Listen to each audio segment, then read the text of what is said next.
லபிக்காதான், நெஞ்சில் கிடைக்காது.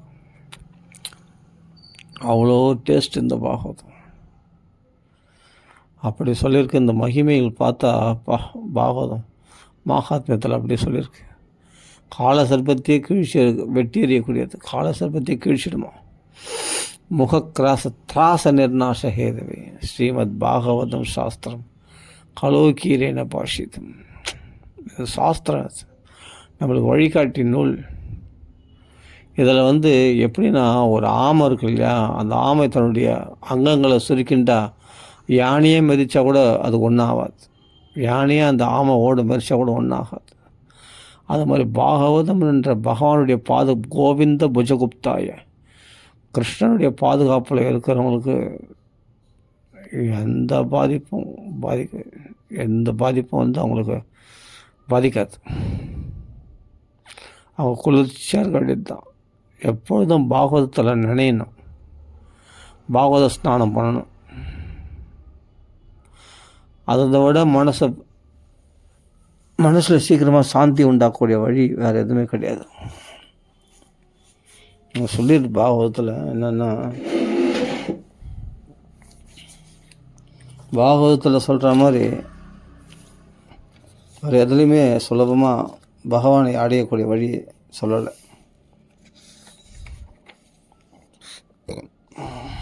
ஏதஸ்மாத் அபரம் கிஞ்சித்து மனசுத்தி வித்யத். மனசில் சீக்கிரமாக சாந்தி உண்டாகிறதுக்கு மனசில் குழப்பங்கள் இருந்ததுன்னா அப்படின்னா மனசு சுத்தமாக இல்லைன்னு அர்த்தம். சுத்தமாக இல்லைன்னா மனசில் குழப்பங்கள் இருக்கிற வரைக்கும் சாந்தி இருக்காது. ஆனால் பாகவதத்தை நீ படிக்க ஆரம்பிச்சிட்டேன்னா மனசை சீக்கிரமாக சுத்தமாகிடும். கிஞ்சித்து கொஞ்சம் கூட உன் மனசில் குழப்பமே இருக்காது. இதை விட இது மாதிரி பரிசுத்தப்படுத்தக்கூடிய வேறு எதுவும் கிடையாது. அதெல்லாம் இந்த அளவுக்கு கொஞ்சம் கூட பரிசுத்தப்படுத்த முடியாது மற்ற சாதனங்கள். பாகவதத்துக்கு அவ்வளோ பெருமை சொல்லப்பட்டிருக்கு. அதான் சார் ஏதஸ்மாத் அபரம்ன்றார். அபரம் மற்ற கிஞ்சித் மனசத்தின் மற்ற சாதனங்கள் இது பரிசுத்தப்படுத்துகிற அளவுக்கு, இது பரிசுத்தப்படுத்துகிறனுடைய ஒரு கொஞ்சம் கூட அந்த சாதனங்கள் நம்மளை பரிசுத்தப்படுத்துதா அந்த அளவுக்கு கஷ்டங்களை போகாது. இந்த பாகவதம் சீக்கிரமாக மனசு சாந்தியை கொடுத்துரும், மனசில் சந்தோஷத்தை கொடுத்துரும், மனசு சுத்தமாகிடும். மனசு சுத்தமாகிடுச்சுன்னு என்ன ஆகும், எந்த காம குரோதங்கள்லாம் உன்னை பாதிக்காது. கிருஷ்ண பக்தி மட்டும்தான். நல்ல சுத்தமான மனசில் கிருஷ்ணன் எப்படி இருப்பான், நல்லா பிரகாசிப்பான். கிருஷ்ண பக்தி அப்படி இருக்கும். ஆனால் இது ஜென்மாந்தரத்தில் புண்ணியம் பண்ணியிருக்கணும். சாதாரணமாக பாகவதம் கிடைச்சிடாது, எல்லாராலையும் படிச்சிட முடியாது அப்படின்னு சொல்லுது. ஏன்னா தேவர்களுடைய புண்ணியம் கூட போதலை. சுராணாமபி துர்லபாக பாகவதம் கிடைக்கிறதுக்கு தேவர்களுக்கே கிடைக்கல ரொம்ப நாள். வருஷத்துக்கு கதை சொல்லும்போது சுகாச்சாரியார் அப்போ தேவரெலாம் அமிர்த குடத்தை கொண்டு எங்களுக்கு பாகவதம் கொடுத்துருங்க, நான் அமிர்தத்தை கொடுக்குறோம், நீங்கள் அமிர்தம் சாப்பிடுங்க, பாகவதம் எங்களுக்கு கொடுத்துருங்க அப்படின்னு கெஞ்சுறாங்களாம். எது வேலை பேசுகிறீங்க, பாகவதம் எங்கே, அமிர்தம் எங்கே? கண்ணாடி துண்டு கொடுத்து வைரத்து கேட்டால் யாரும் கொடுப்பாங்களா? இது முட்டாள்தனம் இல்லை? அது மாதிரி பாகவதத்துக்கு போய் வேலை பேசுகிறீங்களே நீங்கள். இதுக்கு ஒரே ஒரு வேலை தான் கொடுக்க முடியும், பக்தி தான் வேலையாக கொடுக்க முடியும். ஆனால் பக்தி இல்லாதவங்களுக்கு பாகவதம் சொல்லக்கூடாது. பக்தி இல்லாதவங்களுக்கு பாகவதம் சொல்லக்கூடாதுன்னா போய் வாண்டடாக எல்லாரும். ஏன்னா பாகவதம் பெரிய பொக்கிஷம், விலையுயர்ந்து மாணிக்க ரத்தனமாச்சு, இதை போய் அவ்வளோ லேஸில் கொடுத்துடலாமான்னு. இது ரொம்ப பெரிய பொக்கிஷம், அப்படி எல்லாருக்கும் சொல்லக்கூடாதான். அபக்தாம்ஸ்தாம்ச விஜ்ஞாய ந ததோச கதாமிருதம் ந ததோச கதாமிருதம். இந்த கதாமிருதம் பாகவதம் கிருஷ்ண லீலைகள் அப்படியே நவநீத லீலையெல்லாம் அருமையாக இருக்கும். அந்த அமிர்தத்தை ஏன்னா கொடுத்தும் பிரயோஜனம் இல்லை. பக்தி இல்லாதவங்களுக்கு போய் அபக்தர்களுக்கு போய் கொடுத்து பிரயோஜனம் இல்லை, அவங்களால் சுவைக்க முடியாது. இவன் ரொம்ப மேனக ஊர்வசி டான்ஸை பார்க்குறது தான் இவன் லாய்க்கி. யார்? இந்திர சாந்திரம்லாம். அவன் பாகவதம் சுவைக்கிறதுக்கு லாய்க்கு கிடையாது அவங்களாம். அதனால் அவர்கள்லாம் வந்து என்னென்னா அமிர்தத்தைனா அமிர்தம் அவங்களுக்கு வசதி அமிர்தம், பக்தர்களுக்கு பாகவதம் தானே வசதி. அப்படியேப்பட்ட பாகவதத்தை அனுபவிக்கின்ற பரிசுத்தோ சுகாச்சாரியரோ இதை மயங்குவாங்களா? திரும்பி கூட பார்க்க மாட்டாங்க. அவர்களை ஜஹாசை சிரிச்சாராம் அவளை பார்த்து. அவர்களுடைய புத்தி அவ்வளோதான். அவர்களுக்கு தெரிஞ்சது அதான், அமிர்தம் தான் பெருசு, ரொம்ப மேனக ஊர்வசி டான்ஸ் தான் பெருசு, சொர்க்கலோக சௌக்கியம் தான் பெருசு அப்படின்னு நினைக்கிறவங்களுக்கு பாகவதம் எங்கே புரியும்? நான் சொல்கிறேன், சரி தேவர்கள் வேணாப்பா, பணக்காரங்களுக்கு நல்லா நல்லா கண்டதை சாப்பிட்றவங்களுக்கு, கண்டதை குடிக்கிறவங்களுக்கு, என்ன வீண் பொழுதுபோக்குறவங்களுக்கு, அவங்களுக்கு கேளிக்கைகள், அவங்களுடைய எண்ணங்களே வேறு, அவருடைய சுகபோகங்களே வேறு. அவர்களுக்கெல்லாம் வந்து அபக்தர்களாகிய அவர்களில் போய் பாகவதம் கொடுத்தா பிரயோஜனம் உண்டா? சொல்லுங்கள். இப்போ சொர்க்கலோகத்தில் இந்திரன் வந்துட்டானா அவனுடைய சுகபோகங்கள்லாம் வேறு, அவனுடைய வாசனையே வேறு. அவனுக்கு போய் பாகவதத்தை கொடுத்து என்ன பிரயோஜனம்? கொடுத்தும் பிரயோஜனம் இல்லை. அதனால் வந்து அது கொடுக்காமல் இருக்கிறது நல்லது. இது யாருக்குன்னா பக்திக்கு தான் கரையமாகும் பாகவதம். பக்தினால்தான் பாகவதத்தை விலைக்கு வாங்க முடியும். அது பரிசுத்துக்கே இருந்து தான் அந்த பக்தி.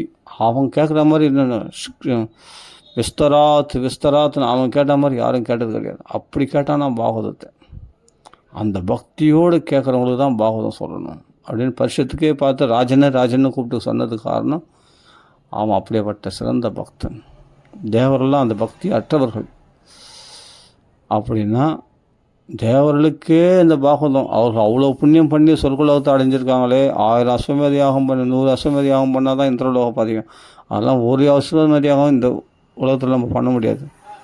அப்போ எவ்வளோ கஷ்டப்பட்டுருப்பான், அவ்வளோ புண்ணியங்களை செய்தவனாச்சேன்னா அதெல்லாம் ஒன்றுத்துக்கும் சல்லி காசுக்கு உதவாது. பாகவதத்துக்கு அதுக்கும் சம்மந்தமே கிடையாது அந்த புண்ணியங்கள்லாம்.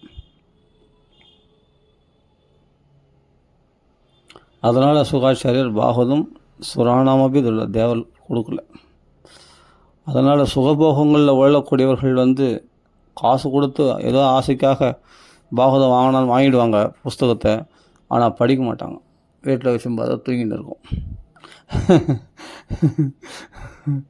பாகவதம் கேளுன்னா டைம் இல்லைப்பா, இன்றைக்கி வேலைக்கு நான் போகலைன்னா இன்றைக்கி வேலை கட் ஆகிடுச்சுன்னா ஒரு 5000 சம்பளம் போயிடும், 2000 சம்பளம் போயிடும். லட்சக்கணக்கில் சம்பாதிக்கிறவங்களுக்கு என்னென்னா டைம் இருக்காதுன்னு. ஆனால் மற்றெல்லாம் பார்த்து டைம், ஆனால் அப்படியே டைம் கிடைச்சா என்ன பண்ணுவாங்கன்னா வீண் பொழுதுபோக்கில் ஈடுபடுவாங்க. மற்ற பாகவங்களில் பாகவதத்துக்கு வர முடியாது. அப்படின்போது சுராணாமபி துர்லபக, தேவலோக சௌக்கியங்களை விரும்ப தேவனுக்கு முடியாதுன்னா மற்றவங்களுக்கு எப்படி முடியும்? ஆனால் அப்படியேப்பட்ட பாகவதம் நமக்கு கிடைச்சிருக்குன்னா நம்ம எப்படி அனுபவிக்கணும்? பரிசுத்த அனுபவிக்கிற மாதிரிலாம் அனுபவிக்கணும். அப்படி அனுபவிக்கணும். என்ன பண்ணணும்னா படநாத்து ஷவநாத்து, அப்படியேப்பட்ட படநாத்து ஷவநாத்து சத்தியோ வைகுண்ட பலதாயகமா.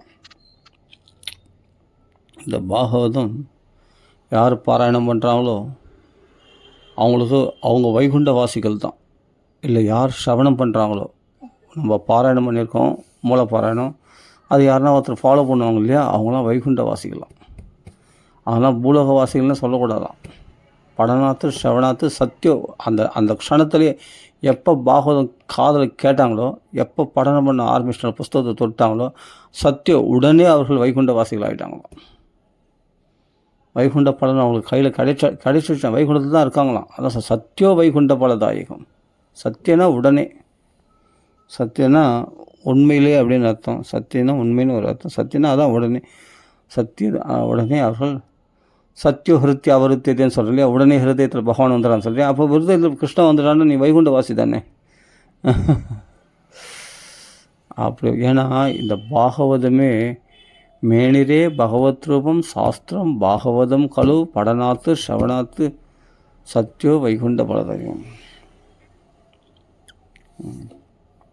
அப்போது இவரெல்லாம் சாதாரணமான பூலோக வாசிகள் கிடையாது. பாகவத பாராயணம் பண்ணுறோம், பாகவதம் அனவரதம் பாகவதம் இருக்கிறவங்க அவ்வளோ விசேஷம் அப்படின்னு சொல்லப்படுகிறது. வைகுண்டத்தை அடையிறதுக்கு ஒரு சாதனம் கூட தேவையில்லை. இவ்வளோ ஏன் நாரதர்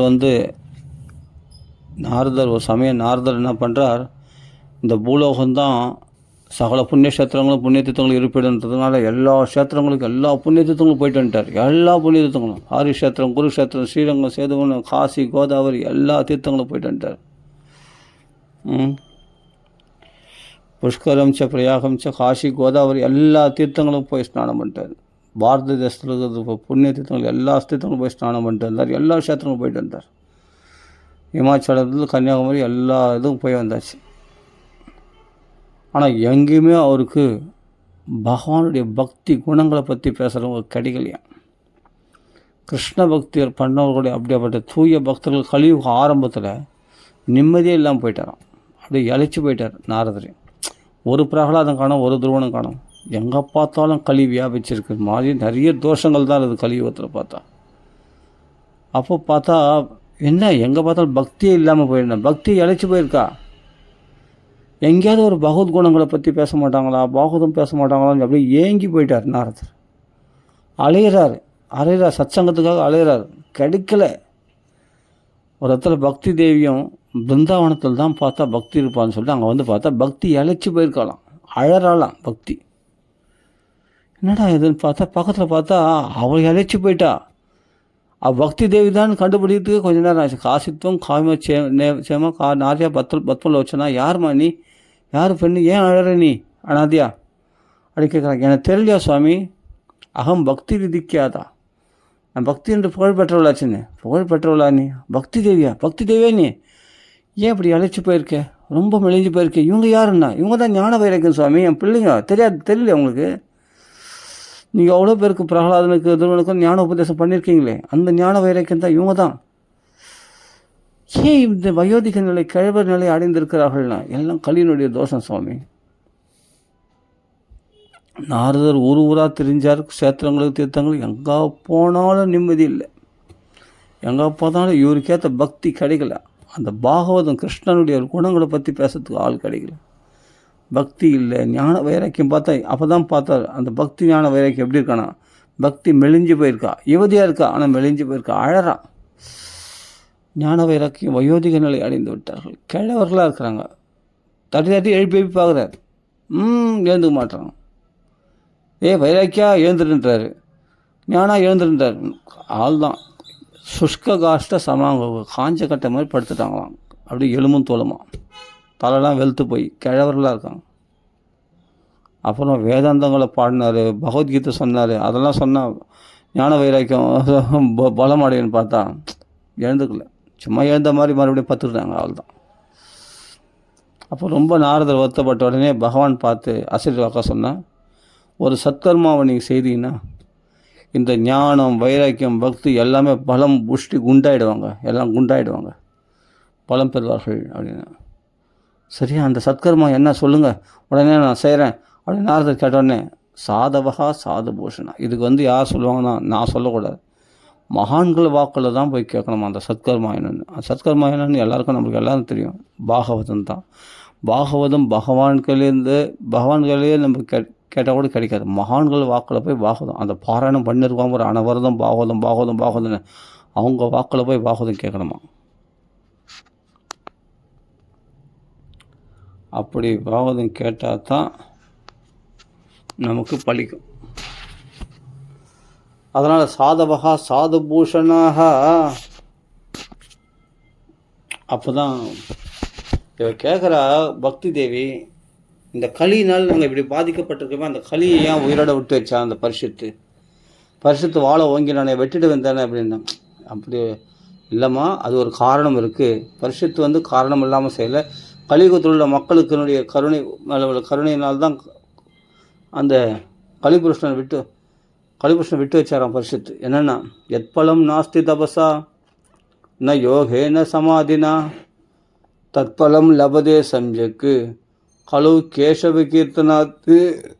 தபசு இதெல்லாம் கிருதயுகம் திரேதாயுகத்தில் செய்யக்கூடிய விஷயங்கள், அதெல்லாம் யாகம் பண்ணுறது தவம் பண்ணுறது, அதெல்லாம் கலியுகத்தில் இதெல்லாம் செல்லுபடியாக ஆகாதான். ஒன்று நாம சங்கீர்த்தனத்தினால்தான் கலியுகத்தில் கரையேற முடியும். ஆனால் அத்தனை பலம், தபஸ் பலம், யோகம் பலம், சமாதி பலம் எல்லாமே, யாகத்துணை பலம் எல்லாமே கட்சிடுமா. எதனால்? நாம சங்கீர்த்தனம் பண்ணுறதுனால. இது பாகவத தர்மம்.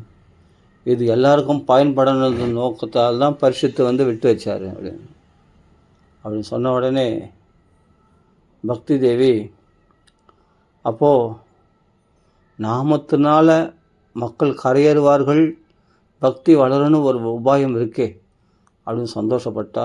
ஆனாலும் என் பிள்ளைகள்லாம் எழுப்பணும்னு கேட்குறாவோ. ஏன்னா மகாத்மாக்கள் உங்களுடைய தரிசனம் கிடைச்சா, நாரதர் சாதாரணமானவர் கிடையாது. பிரம்மதேவருடைய புத்திரர் மகாத்மா நாரதர் பெரிய மகாத்மா. அவருடைய தரிசனம் கிடைச்சதுனால பக்தி தேவி சந்தோஷம் அடைந்தார். நமக்கும் ஒரு ஆதரவு கிடைச்சது. கண்டிப்பாக நம்மளை புஷ்டி பண்ணிவிடுவார் நாரதர். ஒரு சாதுக்கள் நினச்சாங்கன்னா பக்தியை பிரச்சாரம் பண்ண முடியும். அதுவும் நாரதர்னா பரமபாகவதர் நாரதர்.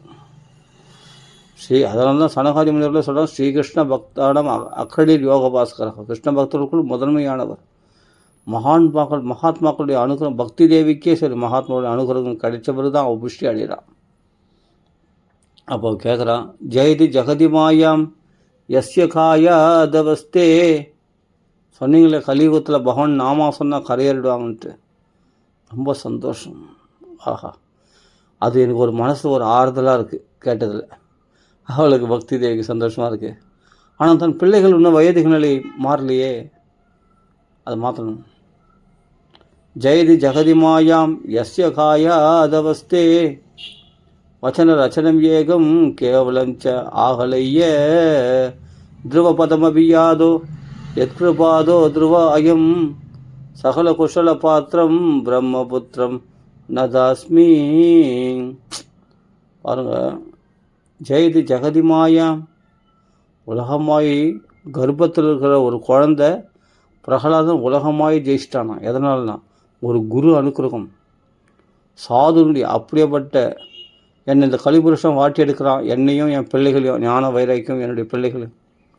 அப்படியேப்பட்ட உங்களுடைய ஒரே ஒரு வார்த்தையினால், நாராயணான்னு பகவான் நாமா சொன்னதுனால அவன் உலகமாயே ஜெயிச்சிட்டானான் பிரகலாதன். காயாதவஸ்தே, கயாதனுடைய புத்திரனாகிய ஜெயதி ஜெகதி மாயாம், உலக மாயை ஜெயிச்சிட்டானே, உலகத்தையே மயக்கக்கூடிய மாயை ஜெயிச்சிட்டானே. அவன் எதுக்கும் மயங்கலையே, அவன் பயப்படலையே. இரண்யகசிபு உலகத்து பயப்படலையே. மாயை ஜெயிச்சுட்டு இருந்தாலும் பயப்பட முடியாது மரணத்துக்குண்டு. அப்படி பயப்படலையா. மலையிலேருந்து கீழே தள்ளும்போது கூட நாராயணான்னு சொல்லியிருந்தா தான் அவளை பயந்து நடுங்க. அப்பா நான் தெரியாமல் சொல்லிட்டேன்ப்பா, நான் சொல்ல மாட்டேன்ப்பா, என்னை மலையிலேருந்து கீழே தள்ளாதப்பான்னு ஒரு வார்த்தை கூட சொல்லலையே. நெருப்பில் படும்போது கூட ஒரு வார்த்தை கத்தலையே. நாராயணன் நான் காப்பாற்று, எங்கள் அப்பா காப்பாற்று அப்படின்னு கத்தலையே. ஒன்றுமே இல்லை. அவன் பாடு உலக மாயை ஜெயிச்சிட்டான். இதெல்லாம் மாயை தானே. இந்த தேகாபிமானத்தை விட்டுட்டவனா இருந்தான். எதனால்னா குரு அனுக்கிரகம், நாரதுடைய பூர்ண கடாட்சம், பூர்ண அனுகிரகத்தினால பிறந்தவன் தான் பிரகலாதன். பரமபாகவதர், பகவான் வாக்காலே மகாத்மான்னு சொல்கிறார். அப்படியேப்பட்ட மகாத்மாவாச்சு. எதனால் அந்த மகாத்மானா குரு அனுகிரகம், நாரதுடைய சத்சங்கத்தினால. வச்சன ரச்சனம் ஏகம், உங்கள் வார்த்தை ஒன்றை மட்டும் உறுதியாக பற்றி கொண்ட அந்த பிரகலாதன் இந்த உலகமாயால் பாதிக்கப்படாமல் இருந்தான். இன்னொரு பையன் அது மாதிரி என்னென்னா, த்ருவபதமபியாதோ யத்கிருபாதோ த்ருவாயம். கிருப மகானுடைய பரிபூர்ண கடாட்சம், பூர்ண கருணை இருக்க பற்றியா, அது என்ன பண்ணுமா, துருவபதத்துக்கே ஏற்றி வச்சுனா. அப்பா அம்மா சித்தி சொல்ல தாங்க முடியாமல் காட்டுக்கு வந்தவனுக்கு 5 மாதத்தில் பகவானுடைய தர்சனத்தையும் அனுகிரகம் பண்ணிட்டார். கிருபை, நாரதுடைய கிருபை அவ்வளோ காரணம். 5 மாதத்தில் தேவர்கள் கொடுக்கக்கூடிய சோதனைகள்லேருந்து ஜெயிச்சார் அவர். அதே மாயை ஜெயிச்சிட்டார். அதே சமயத்தில் ஹிருதயத்தில் பகவானை தரிசனம் பண்ணுறார். வெளியிலையும் ஊனக்கண்களாலையும் பகவானை தரிசனம் பண்ணக்கூடிய பகவத் சாட்சாத்காரத்தை பெற்றுக் கொடுத்தவரான் நாரதர். யார்? துருவனுக்கு. அது மட்டும் இல்லை, அதுக்கு மேலே மோட்சத்தையும் அவருக்கு அடைஞ்சார். துருவபதம் அபியாதோ. ஆஹா, துருவ நட்சத்திரமாக பிரகாசிக்கிறாருன்னா அந்த இடத்துல போக முடியுமான்னு, வைகுண்டமாக எப்படி போனார்னு நாரதுடைய கிருபையும். அப்படியேப்பட்ட மகாத்மாவாகி உங்களுடைய அனுகிரகம் எனக்கு கிடைச்ச பிறகு இனிமேல் நாங்கள் புஷ்டி அடைஞ்சிடுவோம். இந்த கலியினால் பாதிக்கப்பட்ட நாங்கள் இளமை அடைந்து விடுவோம். அந்த நம்பிக்கை பூர்ணமாக இருக்குது அப்படின்னு நாரதரை நம்பி அந்த நாரதரை பார்த்து ஸ்தோத்திரம் பண்ணுறான் பக்தி தேவி. துருவபதம் அபியாதோ யத்கிருபாதோ த்ருவ அயம். அதனால் எல்லாருடைய யாரெல்லாம் இந்த நாரதரை ஸ்தோத்திரம் பண்ண நினைக்கிறவங்க இந்த ஸ்லோகத்தை நாம் மனப்பாடம் பண்ணி வச்சுக்கணும். ஏன்னா எல்லா நன்மைகளுக்கும் இருப்பிடமா மகாத்மாக்கள். சகல குஷல பாத்திரம், சகல குஷல பாத்திரம். அப்போ எல்லாருடைய கஷ்டங்களை நீக்கக்கூடிய சக்தி அந்த மகாத்மாக்களுக்கு உண்டு. நாரதருக்கு பகவானுடைய அம்சம் அவர். அப்படிப்பட்ட விஷ்ணு பார்ஷதர் அவர், தேவரிஷி நாரதர். பிரம்மபுத்திரம் நதாஸ்மி, அப்படிப்பட்ட பிரம்மதேவருடைய புத்திரராகி உங்களுக்கு நமஸ்காரம் தெரிவிக்கின்றேன் அப்படின்னு பக்தி தேவி சொல்கிறார். அப்போ தான் சொல்கிறார், என்னிடத்துல வந்துட்டல்ல, இனிமேல்ட்டு வீணாக கவலைப்படக்கூடாது. விரதா கேதயசே பாலே, விரதா வீணா ஏமா கவலைப்படுற, வீணை இனிமேல்ட்டு கவலைகளுக்கு அது வீணான கவலை. இது வரைக்கும் கவலைப்படுறதுலாம் போதும், என்னை இந்த அளவுக்கு நம்பிட்டல்ல நீ, இனிமேல்ட்டு உன் கவலைகள்லாம் பறந்து போச்சுன்னு நினச்சிக்கோ. இனிமேல்ட்டு கவலைப்படுறது வேஸ்ட், கவலைப்படுறதை விட்டுவிடு. அஹோ சிந்தாதுரா கதம், எதுக்காக ரொம்ப கவலைப்பட்டு கலங்குற, ஏன் மனசு ரொம்ப வருத்தப்படுறோம் பிள்ளைகளை குறித்து. நான் சொல்கிறத கடைப்படி. நாமளாக பகவானை கும்பிட்டா பகவானை அனுகிரகம் பண்ணுவானோ பண்ண மாட்டானோ, ஆனால் மகான்கள் அவங்க சொல்லிக் கொடுக்குற முறைப்படி பகவானை வழிபட்டோம்னா கண்டிப்பாக நம்மளுக்காக பகவான் வரானோ இல்லையோ, மகான்கள் வாக்குக்காக பகவான் நம்மளுக்கு அனுகிரகம் பண்ணுவோம். அதான் சத்தியம். அவர் சொல்கிறாரு, ஸ்ரீகிருஷ்ண சரணாம்புஜம் ஸ்மர துக்கம் கமிஷ்யதி. அந்த கிருஷ்ண கமலங்களை திருவடிகளை தியானம் பண்ணுமா, உன் கஷ்டங்கள்லாம் பறந்து போயிடும் அப்படின்னு நாரதர் சொல்கிறார். அப்புறமா தான் என்ன பண்ணுறார், நீ கவலைப்படாத, அந்த அசிர்வாக்கா சொன்ன சத்கர்மா என்னன்னு நான் தெரிஞ்சுட்டு வரேன்னு சொல்லிட்டு நேராக போகிறார். நேராக போனோடனே யார்களே கேட்குறார், யாருமே சரியான பதில் சொல்லலை. அப்போ தான் வழியில் சனகாதி முனிவர்களை பார்க்குறார். அவரில் பார்த்து இப்போ அவரை பார்த்த உடனே ஒரு வெளிச்சம் உண்டாயிடுச்சு நாரதருக்கு. என்னென்னா, இவருடைய கவலையும் போய்கிட்டார், பக்தி தேவருடைய கவலையும் போய்கிட்டார். நீ இங்கேயே காத்துனரு, நான் ஒரு உபாயத்தை தேடிட்டு வரேன்னு சொல்லி அந்த சத்கர்மா என்ன, அசிர்வாக்கு சொன்ன அந்த சத்கர்மா என்ன நான் தெரிஞ்சுட்டு வரேன்னு சொல்லிட்டு போனார். போய் பார்த்தா சனகாதி முனிவர்கள் இருக்கிறாங்க. சனகாதி முனிவர்களை பார்த்த உடனே சந்தோஷம் இருக்குது. சாதவகா சாது பூஷணான்னு சொல்கிறாரே, சபாஷ், அந்த சாது தன்மைகளையே பூஷணமாக கொண்டவர்கள் இந்த சனகாதி முனிவர்களை விட்டால் வேறு யார் இருக்க முடியும்? என்ன சாது பூஷணம் அவர்களிடத்துலனா, எப்பொழுதும் வாக்கில் ஹரிஷரணம் ஹரிஷரணம் ஹரிஷரணம் நித்தியம் ஏவம் முகே வச்சகா, இதுதான் சாது பூஷணமா, சாதுக்களுடைய அலங்காரமா. இந்த பூஷணங்களை அணிந்திருக்கிறார்களா, யார் வாக்கில் பகவான் நாமா வருதோ அதுதான் சாதுக்களுடைய பூஷணமா. என்ன பூஷணம் கொடுத்தாரு? பூஷணம்னா என்ன? ஆபரணம். என்ன ஆபரணம் கொடுத்தாரு? ஆஞ்சநேயர் சரிக்கு மோதிரத்தை என்ன, ராம நாமாங்கிதம் அங்குலியம், அதுதான் பூஷணமா. அந்த நாமா நாக்கில் யாருக்கு வருதோ அதுதான் சாது பூஷணமாக தான். அது இன்னொன்று என்னென்னா, சதா வைகுண்ட நிலையா ஹரிகீர்த்தன தத்பராக, இதெல்லாம் பூஷணங்களாம், ஒரு சாதுக்களுடைய பூஷணங்களாக. அதெல்லாம் ஒரு சாது பாகவதருடைய பூஷணங்கள் என்னென்னா, சதா எப்பொழுதும் வைகுண்ட வாசிகளாக எப்போ இருக்கிறாங்கன்னா, எப்பொழுதும் ஹரிகீர்த்தனம் பகவானுடைய கதைகளையே பேசக்கூடியவர்கள், பகவான் நாமங்களை சொல்லக்கூடியவர்களுக்கு அதுதான் பூஷணங்களாம். ஒரு பாகவதம் வாயை திறந்தால் பாகவதம் பேசணும், பகவத் வீண் வம்பு தும்புகளை பேசாமல் பகவத் குணங்களை பற்றி பேசணும். கிருஷ்ணனுடைய அந்த கிருஷ்ணன் எப்படிலாம் வெண்ணத்திரன்னா, அந்த கிருஷ்ணன் எப்படி கோவத்தனை உத்தாரணம் பண்ணான் அப்படின்னு அந்த விஷயத்தையே பேசி பேசி யார் சந்தோஷப்படுறாங்களோ, அந்த லீலைகளை கிருஷ்ண லீலைகளை பேசுகிறாங்களோ அவர்கள் தான் சாது பூஷணலாம். லீலாமிருத ரசோன்மத்தாக, அந்த கிருஷ்ண லீலைகள் அந்த ரசத்தில் பித்து பிடித்தவர்களாக இருக்கிறாங்க. இதுதான் சாது பூஷணங்களாம். அந்த சதா அசிர்வாக்கா பகவான் சொன்னார் இல்லையா, சாதவகா சாது பூஷணாக. சாதுனுடைய தன்மை என்னென்னா, பிறருடைய பரதுக்க அசகிஷ்ணுகி சாது. சாதுனா பிறர் துக்கத்தை கண்டு பொறுக்காதவர்கள். அப்போ நாரதருடைய கையை போட்டு நிறுத்தி, என்ன உங்களுக்கு என்ன கஷ்டம் உங்களுக்கு, சூன்ய சித்தோசி கதவித்தோ ஏதோ ஜனகா, என்ன சொத்து பறி கொடுத்தவங்க ரொம்ப வருத்தப்பட்டு இருக்கீங்களே அப்படின்னு நாரதரை பார்த்து சனகாதி முனிவர்கள் கேட்குறாங்க. சனகாதி முனிவர்களை பார்த்து ஒரு புகழ்ந்து பேசுகிறாங்க. சதா வைகுண்ட நிலையா ஹரிகீர்த்தன தத்பராக லீலாமிருத ரசோன்மத்தாக கதா மாத்திரைக ஜீவினஹா.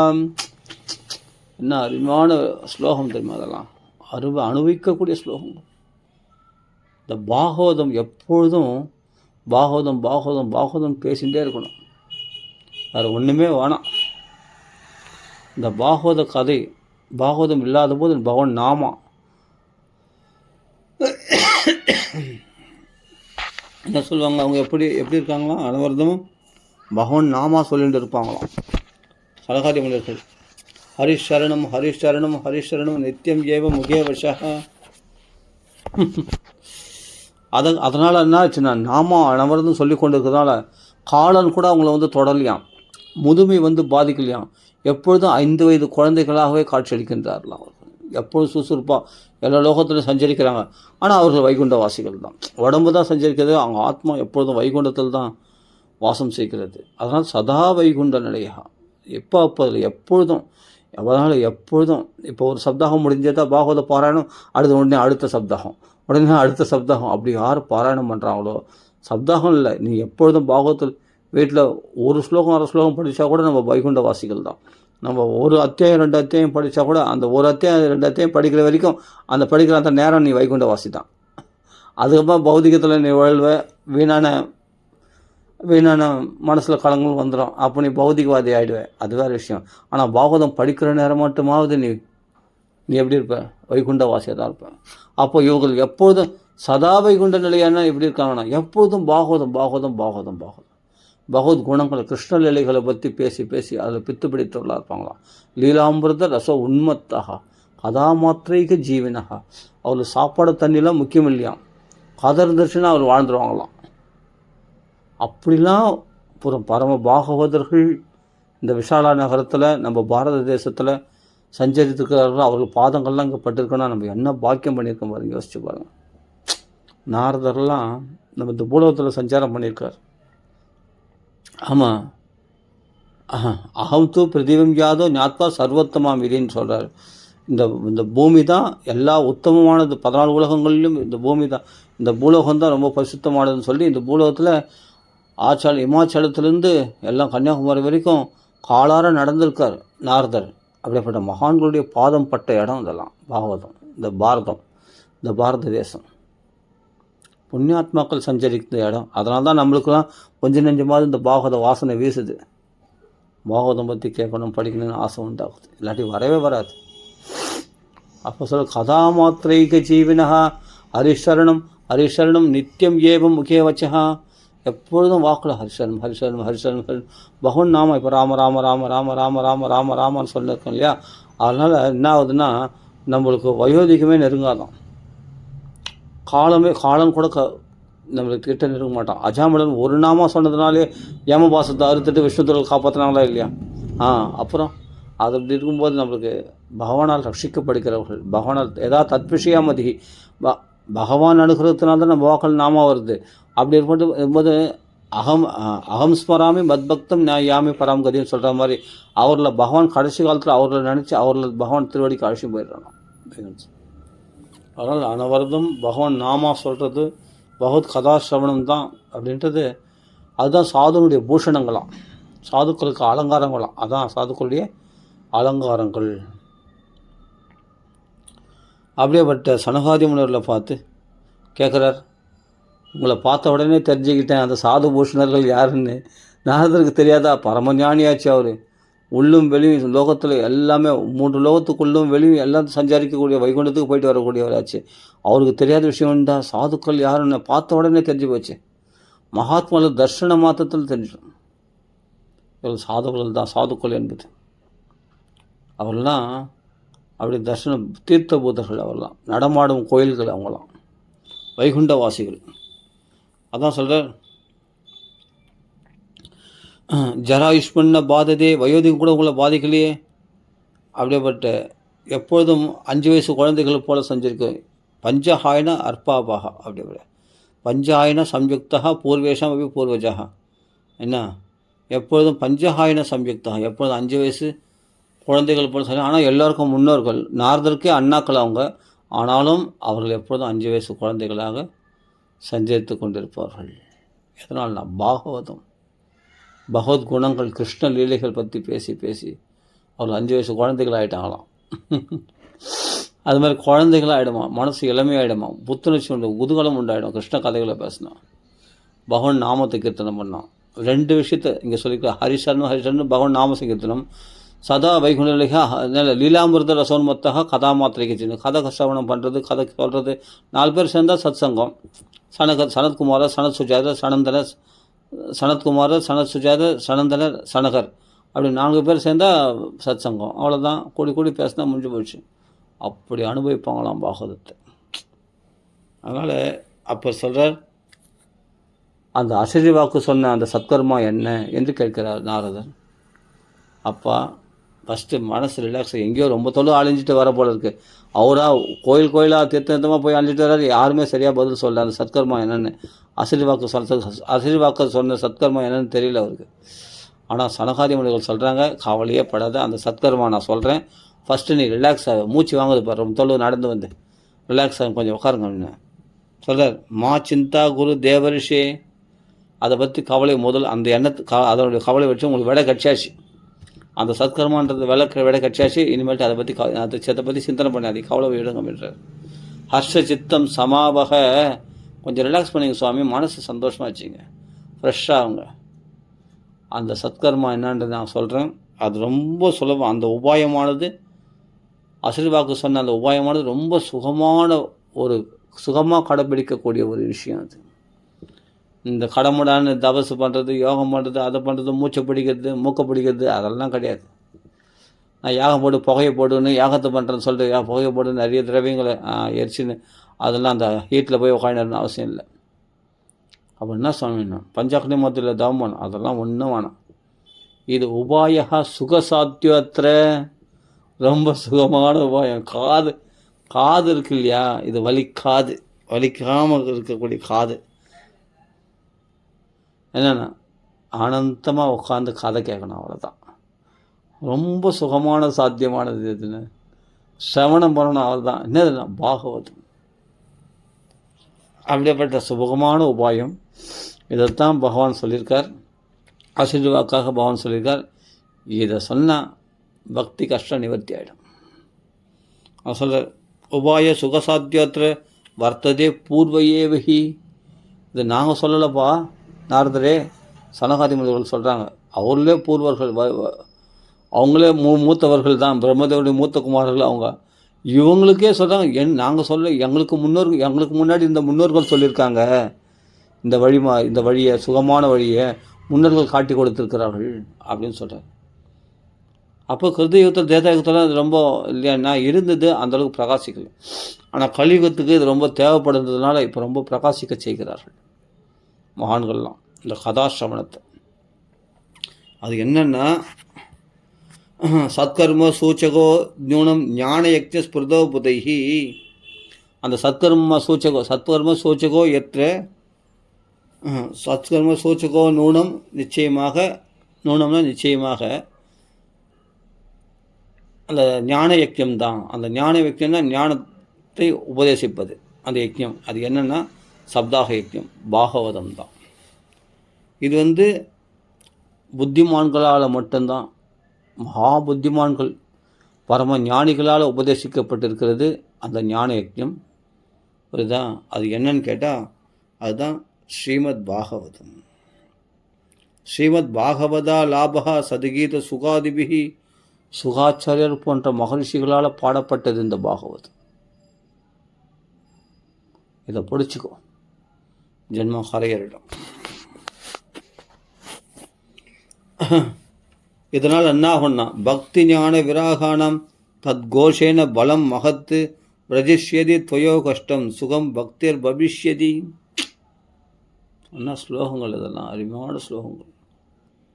ஸ்ரீமத் பாகவதன்றது பெரிய லாபமாக, ஜென்ம லாப பரப்பும்சம் சொல்கிறார் இல்லையா, மனுஷ ஜென்மா காரியத்துக்கான பெரிய லாபம் அந்த பாகவதம் கிடைச்சிச்சுன்னா பரம லாபம். இந்த லாபத்துக்கு இணைய வேறு எந்த லாபமும் கிடையாது. ஸ்ரீமத் பாகவத லாபகா சது கீத சுகாதிபிகி, பிரம்மனிஷ்டருடைய வாக்கில் வந்த பாகவதம் இது. தன்மயமாக எல்லா ஸ்வரூபமாக பிரம்மனிஷ்டராக அப்படி வியாபிக்கக்கூடிய ஆண் பெண் கூட வித்தியாசம் தெரியாதவர், அவர் வாக்கில் இந்த கிளி கொத்தின பழம் சொல்கிறோம் இல்லையா, அப்படியேப்பட்ட பாகவதம். சுகாதிபிகி, சுகா ஆதிபின்னா சுகர் மட்டும் இல்லை, சுகர் போன்ற மகர்ஷிகளால், பெரிய பெரிய மகாத்மாக்களால் பாடப்பட்டது இந்த பாகவதம். அப்படியேப்பட்ட இந்த பாகவதம் பரம லாபம்.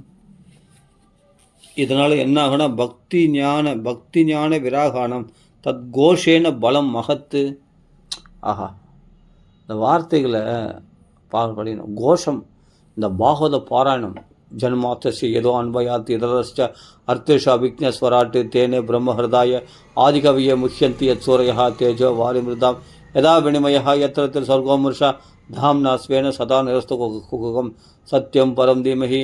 குந்திவாச்ச நமசிய புருஷம் துவ ஆத்யம் ஈஸ்வரம் பிரகிருதி பரம் அலட்சியம் சர்வபோதானம் அந்தர்பகிர் அவசியம். இந்த கோஷம் இருக்கு பற்றியா, பலம், அவ்வளோ பலம். நமக்கு பலம் மகத்து, அதிகமான பலத்தை உண்டாக்கக்கூடியதான் அது. பக்தி பலம் அடைவாங்களாம் நமக்குள்ள. ஞான வைராக்கியம் புஷ்டி அடையுமா, குண்டாயிடுவாங்களாம். பலம் மகத்துன்றார். இந்த கோஷம் எங்கே ஒலிக்கிறதோ பாகவத பாராயணம், அந்த இடத்துல பக்தியும் ஞான வைராக்கியம் குண்டாயிடுவாங்களாம், பலமாயிடுவாங்களாம். நான் சொல்ல சனகாதி முனிவர்கள் சொல்கிறாங்க பாருங்கள், பக்தி ஞான விராகானம் தத்கோஷேன பலம் மகத்து. ஆமாம், ரஜிஷ்யதி துவயோ கஷ்டம் சுகம் பக்திர் பவிஷ்யதி. பிள்ளைகளை நினச்சி கவலைப்பட்டு அழுதா இல்லையா பக்தி தேவி, அவளுடைய அழலாம் நின்றுடும், அவளுக்கு கஷ்டம்லாம் நிவர்த்தி ஆகிடும், அவளும் புஷ்டி அடைவா, பிள்ளைங்களும் புஷ்டி அடைவா, இளமையாயிடுவாங்க. வயோதிக நிலையிலிருந்து தாயும் யுவதியாக இருப்பா, பிள்ளைகளாகிய ஞான வைராக்கியம் இளமை அடைந்து விடுவார்கள். தத்கோஷேன பலம் மகத்து, அதிகமான பலம் பெறுவார்கள், நல்லா இளமை அடைந்து அப்படி ஓடியாருவாங்க அப்படின்னு சொல்கிறார்.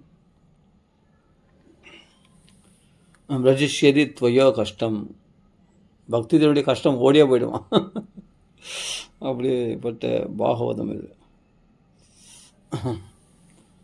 அப்போது உடனே இது கேட்ட உடனே ரொம்ப சந்தோஷம் அடைந்தார். அப்போ அவர் ஒரு வார்த்தை கேட்குறார்,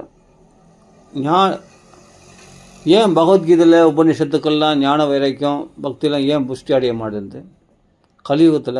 அதுக்கெல்லாம் அதிகாரிகள் வேணுமா? பாகவதம்ன்றது என்னன்னா, உபனிஷத்துக்கள் பகவத்கீதை இவைகள்லாம் அதிகாரிகள் வேணும். இதை படித்து புரிஞ்சுக்கிறது ரொம்ப கஷ்டம். இது ஞான விஷயங்கள், இதெல்லாம் உபதேசங்களாக இருக்குது, கதையாக இல்லை. உபனிஷத்துக்கள் பகவத்கீதைலாம் அதெல்லாம் மரம் போல். அப்போ மரத்தில் பட்டையிலையோ இலையிலையோ நம்ம அதனுடைய சாரத்தை சுவைக்க முடியாது, மரத்தினுடைய சாரத்தை. ஆனால் பழத்தில் தான் அதனுடைய சாரத்தை சுவைக்க முடியும். ஒரு மாமரம் தான், கலையிலையோ பட்டையிலையோ நம்ம அது டேஸ்ட் அனுபவிக்க முடியாது. காயில் கூட சுவைக்க முடியாது, பழத்தில் தான் டேஸ்ட்டாக இருக்கும் மாம்பழம். அப்போ மரத்தை ரட்சிக்கிறது எதுக்காகனா, டைரெக்டாக பழமே எப்படி வரும், மரம் இல்லாமல் எப்படி பழம் வரும்? அது மாதிரி பாகவதம் வேதங்கள், வேதாந்தங்கள், பகவத்கீதை, உபனிஷத்துக்கள் இவைகளுடைய மொத்தத்துடைய சாரம்தான் பாகவதம் என்ற பழம். ஆனால் இதுக்கு தாய் எதுனா வேதம்தான். நிகம கல்பதரோர் கலிதம் பழம், வேதத்துடைய பழுத்த பழம்தான் பாகவதம். மரத்தை எதுக்காக வரலன்னா பழத்தை சுவைக்கிறதுக்காக தான். மரம் இல்லாமல் பழம் வராது. ஆனால் மரத்தில் சுவைக்க முடியாது. மரத்தில் இருக்கக்கூடிய சாரமாகிய பழத்தில் தான் நம்ம சுவையை அனுபவிக்க முடியும். பக்தி சுவையை, அந்த ஞான வைராக்கியன்ற அந்த ருச்சியை அனுபவிக்கணும்னா அதுக்கு பழம்தான். அந்த ருச்சி வேணும்னா அது பாகவதம் தான் வேணுமா. பாகவதம் என்ற பழத்தில் தான் நான் அந்த சுவையை அனுபவிக்க முடியுமா. அப்போ தான் நாரதுக்கு தெளிவு கிடைச்சிது. இப்போ தான் புரிஞ்சுது. நான் பகவத்கீதை உபதேசம் பண்ணேன், பகவத்கீதை பாராயணம் பண்ணேன், வேதங்கள்லாம் பாராயணம் பண்ணேன். அப்போ ஞான வரைக்கெல்லாம் புஷ்டி அடையில் அவைகள்லாம் மரங்கள் போல. அவைகளால் அவைகளுடைய நோக்கம் என்ன, பழத்தை சாப்பிட்றது தான். வெறும் கிளைகளையோ இலைகளையோ சாப்பிட்டா நம்மளுக்கு அந்த ருச்சி கிடைக்குமா? கிடைக்காது. அது மாதிரி வேதங்கள் உபநிஷத்துக்கள்லாம் மரம் கிளைகள் போல, ஆனால் பாகவதம் பழம் போல. இந்த பழத்தை பார்த்தா டேஸ்ட்டாக இருக்குது, ரொம்ப டேஸ்ட்டாக இருக்குது. என்னென்ன இருதே, நீங்கள் தான் 4 ஸ்லோகம் சொன்னீங்க வியாசருக்கு பாகவதம் எழுத சொல்லி. ஆமாம், நான் மறந்தே வந்துட்டேன். அந்த பாகவதம் தான், அதுதான் ரொம்ப டேஸ்ட்டு. அதனால தான் பக்தி ஞானம் வரைக்கும் புஷ்டி அடைவாங்க. இந்த பழத்தை சாப்பிட்டா புஷ்டி அடிவாங்களாம், செம்ம புஷ்டி அடிவாங்க, பலம் மகத்து அதிகமான பலம் பெறுவாங்க இந்த பழத்தை சாப்பிட்டா, பாகவதம்ன்ற பழத்தை சாப்பிட்டா. ரொம்ப டேஸ்ட்டாகவும் இருக்கும், தித்திப்பாகவும் இருக்கும், பலமும் பெறுவாங்க, பசியும் ஆறும். அப்போ தான் இது கேட்ட உடனே தெளிவு கிடச்சிது அவருக்கு. அப்போ பாகவதம் வேதங்கள் உபநிஷத்துக்கெல்லாம் தாய் போல், அதாவது பசு போல், அந்த பசுவிலிருந்து கிடைக்கக்கூடிய நெய் போல் இது பாகவதம். அதனால் மரம் இல்லாமல் பழம் கிடையாது. வேதங்கள் உபநிஷத்தில் குறைக்கத்தான் நினச்சக்கூடாது. வேதங்கள் உபநிஷத்துலாம் தாய் போல், அதாவது என்னன்னா மரம் போல், ஆனால் அதனுடைய பழம்தான் பாகவதம். ஆனால் மரமாக இருந்தாலும் மரத்தில் நம்ம மரத்தை வளர்த்ததுனுடைய நோக்கம் என்ன? பழத்தை பறிக்கிறதுக்கு தான், பாதுகாத்து வச்சுது. அதனால் மகான்கள்லாம் வேதத்தை ரட்சித்து வச்சு நோக்கம் என்ன? பாகவதம்ன்ற பழம் பின்னாடி பழுக்கின்றதுனால தான். அது பழுத்த உடனே பின்னாடி நம்மளுக்கு கூடையாக பழம் கிடைக்குதுன்னா இனிமேல் மரத்தை திரும்பி பார்க்காத, மரம் பாடுக்கு அது பாடுக்கு வருஷம் அது பாடுக்கு காய்ச்சி கொட்டும், பழமாக கொட்டும் போது நீ பாடுக்கு நான் பழத்தை மட்டும் சாப்பிடுது. மரம் நல்லா வளர்ந்து போச்சு, இனிமேட்டு அது தண்ணி ஊற்றணும்னு அவசியம் இல்லை. அது நல்லா விருத்தி அடைஞ்சு போச்சு, அதனுடைய பழத்தை மட்டும் சாப்பிட்றது தான் வேலையே. பழம் நிறைய இருக்கும்போது நல்லா சாப்பிட வேண்டியது தானே. அதுவும் என்னென்னா தோல் உரிக்க வேண்டாம், கொட்டை எடுக்க வேண்டாம், அப்படியே ஜூஸாகவே ரசமாலையும் ரொம்ப டேஸ்ட்டாக எசன்ஸாக கொடுத்துருக்காங்க பாகவதம். அப்போ தான் நாரதர் தெளிவு கட்சியது சனகாதி முனிகள் சொன்ன உடனே. அப்போ தான் சத் சங்கமானது இந்த தெளிவு கொடுக்கும். ஏன்னா எல்லாம் ஒன்று தானே. மற்ற புராணங்களும் நான் அதை படிச்சுக்கிறேன், நான் அந்த புராணம் சிவபுராணம் படிச்சுக்கிறேன், நான் ஸ்காந்த புராணம் படிச்சுக்கிறேன், நான் அதை படிச்சுக்கிறேன், இதை படிச்சுக்கிறேன், நான் அந்த ஸ்தோத்திரம் படிச்சுக்கிறேன், இந்த ஸ்தோத்திரம் படிச்சுக்கிறேன், நான் வேறு ஒரு கதை படிச்சுக்கிறேன், நான் வேறு ஒரு சாமி கும்பிட்றேன், நான் வேற ஒரு மதத்தை ஆசிரிக்கிறேன், வேறு எதுவும் இல்லை. அதெல்லாம் கலைகள் போல் இலைகள் போல், அதில் கிடைக்கக்கூடிய பலன்கள்லாம் கொஞ்சமான பலன் தான். மற்றெல்லாம் சாதனானுஷ்டானங்கள். இதுதான் அனுபவத்தை கொடுக்கக்கூடிய டைரெக்டாக பழம். இது டைரெக்டாக சுவைக்கக்கூடிய பழம். இதுதான் அனுபவத்தை கொடுக்கக்கூடியது, சுவையை கொடுக்கக்கூடியது. மற்றெல்லாம் சாதன அனுஷ்டானங்கள். அதனால் நான் வேறு ஒன்று படிச்சுக்கிறேன், நான் அந்த புராணத்தை படித்தேன், நான் அந்த சாமி படித்தேன், இந்த சாமி படித்தேன், 1000 சாதனங்கள் சொல்கிறது இலைகளை பிடிக்கிற மாதிரி. அவைகளுடைய மொத்த எசன்ஸும் பாகவதத்தில் இருக்குது. அதனால் அவைகளாலாம் பக்தி ஞான வைராக்கியம் புஷ்டி அடையாது, ஆனால் பாகவதத்தினால் நல்லா புஷ்டி அடையும் என்று சொன்ன உடனே நாரதர் சனகாதி முனிவர்களை பார்த்து புகழ்கிறார். யத்தர்ஷனம் ச வினிஹந்தி அசுபானி சத்ய ஸ்ரேயஸ்தனோதி பவதுக்க தவார்த்திதானாம். எந்த மகான்களுடைய தர்ஷன மாத்திரத்தினாலே அசுபங்கள்லாம் விலகிடுமா, அமங்கலங்கள்லாம் போக்கடிக்கப்படுமா. அப்படியேப்பட்ட, ஏன்னா இங்கே சொல்கிறாரு, நிசேஷ சேஷ முககீத கதை ஏக பானகா. அனவரதம் பாகவதத்தையே பாராயணம் பண்ணி கொண்டிருப்பவர்கள், பாகவதத்தை பேசி கொண்டிருப்பவர்கள், பாகவதத்தையே சுவைத்து கொண்டிருப்பவர்கள் சனகாதி முனிவர்கள். அவருடைய தரிசனம் மாத்திரத்தில் அந்த பாகவத பாராயணம் பண்ணுறவங்க பாகவதத்திலே மூழ்கி இருக்கிறாங்க. அப்படிப்பட்ட மகானுடைய தரிசனம் மாத்திரத்தினாலே நம்மளுக்குள்ளே இருக்கிற எல்லா சந்தேகங்களும் எல்லா அமங்கலங்களும் போக்கடிக்கப்படும், கஷ்டங்கள்லாம் விலகிடும். அதான் இங்கே சொல்கிறார், எத் தர்ஷனம் ச வினிஹந்தி அசுபானி ஸ்ரேயஸ்தனோதி. அவர் என்னன்னா எல்லா நன்மைகளுக்கும் சிறந்த நன்மைன்னா மோட்சம்தான். மோட்சமே அவங்களுக்கு சித்திச்சிட்டுமே மகான் தர்ஷனம் மாத்திரத்தினாலே. பவதுக்க தவா ஆர்த்தி தானம். சம்சார சாகத்தில், இந்த சம்சாரத்தில் ஏற்படக்கூடிய துக்கங்கள், ஆர்த்தி, வெளியில் சொல்ல முடியாத துக்கங்கள் எல்லாத்தையுமே, துக்கம் வேறு, துக்கம்னா புலம்பி அழறோம் துக்கம், ஆர்த்தின்றதுன்னா வெளியே சொல்ல முடியாத துக்கங்கள், அதான் ஆர்த்தின்னு சொல்லுது. அந்த வெளியே சொல்ல முடியாத உள்ளுக்குள்ளே பொழிங்கின போது அந்த கஷ்டங்களும் விளையிடுமா. எதனால்? மகான்களுடைய சங்கத்தினால, பாகவதருடைய சங்கத்தினால. அவர்கள் தர்ஷனம் கிடைச்சாலே புண்ணியம். நாம் பாகவதம் படிக்கிறது இருக்கட்டும், நாமெல்லாம் தனியாக பாகவதம் படிக்கிறதா இருக்கட்டும், அந்த பாகவதம் படிக்கிறவனுடைய தர்ஷனம் கிடைச்சா போதும். அனவர்தம் பாகவதம் பற்றி பேசக்கூடியவர்கள், லீலாமிர்த ரசோன்முத்தம் அந்த பித்து பிடித்தவர்கள், அந்த கிருஷ்ண பக்தருடைய தர்ஷனம் கிடைச்சா போதும், வேறு ஒன்றும் தேவையில்லை. எத் தர்ஷனம் ச வினிஹந்தி அசுபானி சத்யா ஸ்ரேயஸ். சத்தியனா உடனே நான் பெரிய ஸ்ரேயஸ், பெரிய நன்மை ஏற்படுமா நம்ம வாழ்க்கையில், ஒரு வெளிச்சம் உண்டாயிடுமா. ஸ்ரேயஸ் தனோதி பவதுக்க தவார்த்தி தானம். அப்படிப்பட்ட நன்மைகள் விளையும், உடனே எல்லா துக்கங்கள்லாம் பறந்து போயிடும். அவர்கள் யாருன்னா சனகாதி முனிவர்கள் எப்படிப்பட்டவனா, ஆதிசேஷனுடைய சிஷ்யர்கள், அவங்க சங்கர்ஷனுடைய சிஷ்யர்கள். அந்த ஆதிசேஷன் வாக்குலேருந்து 1000 நாட்களில் பாகவதம் தான் பேசுவாராம் அவர்.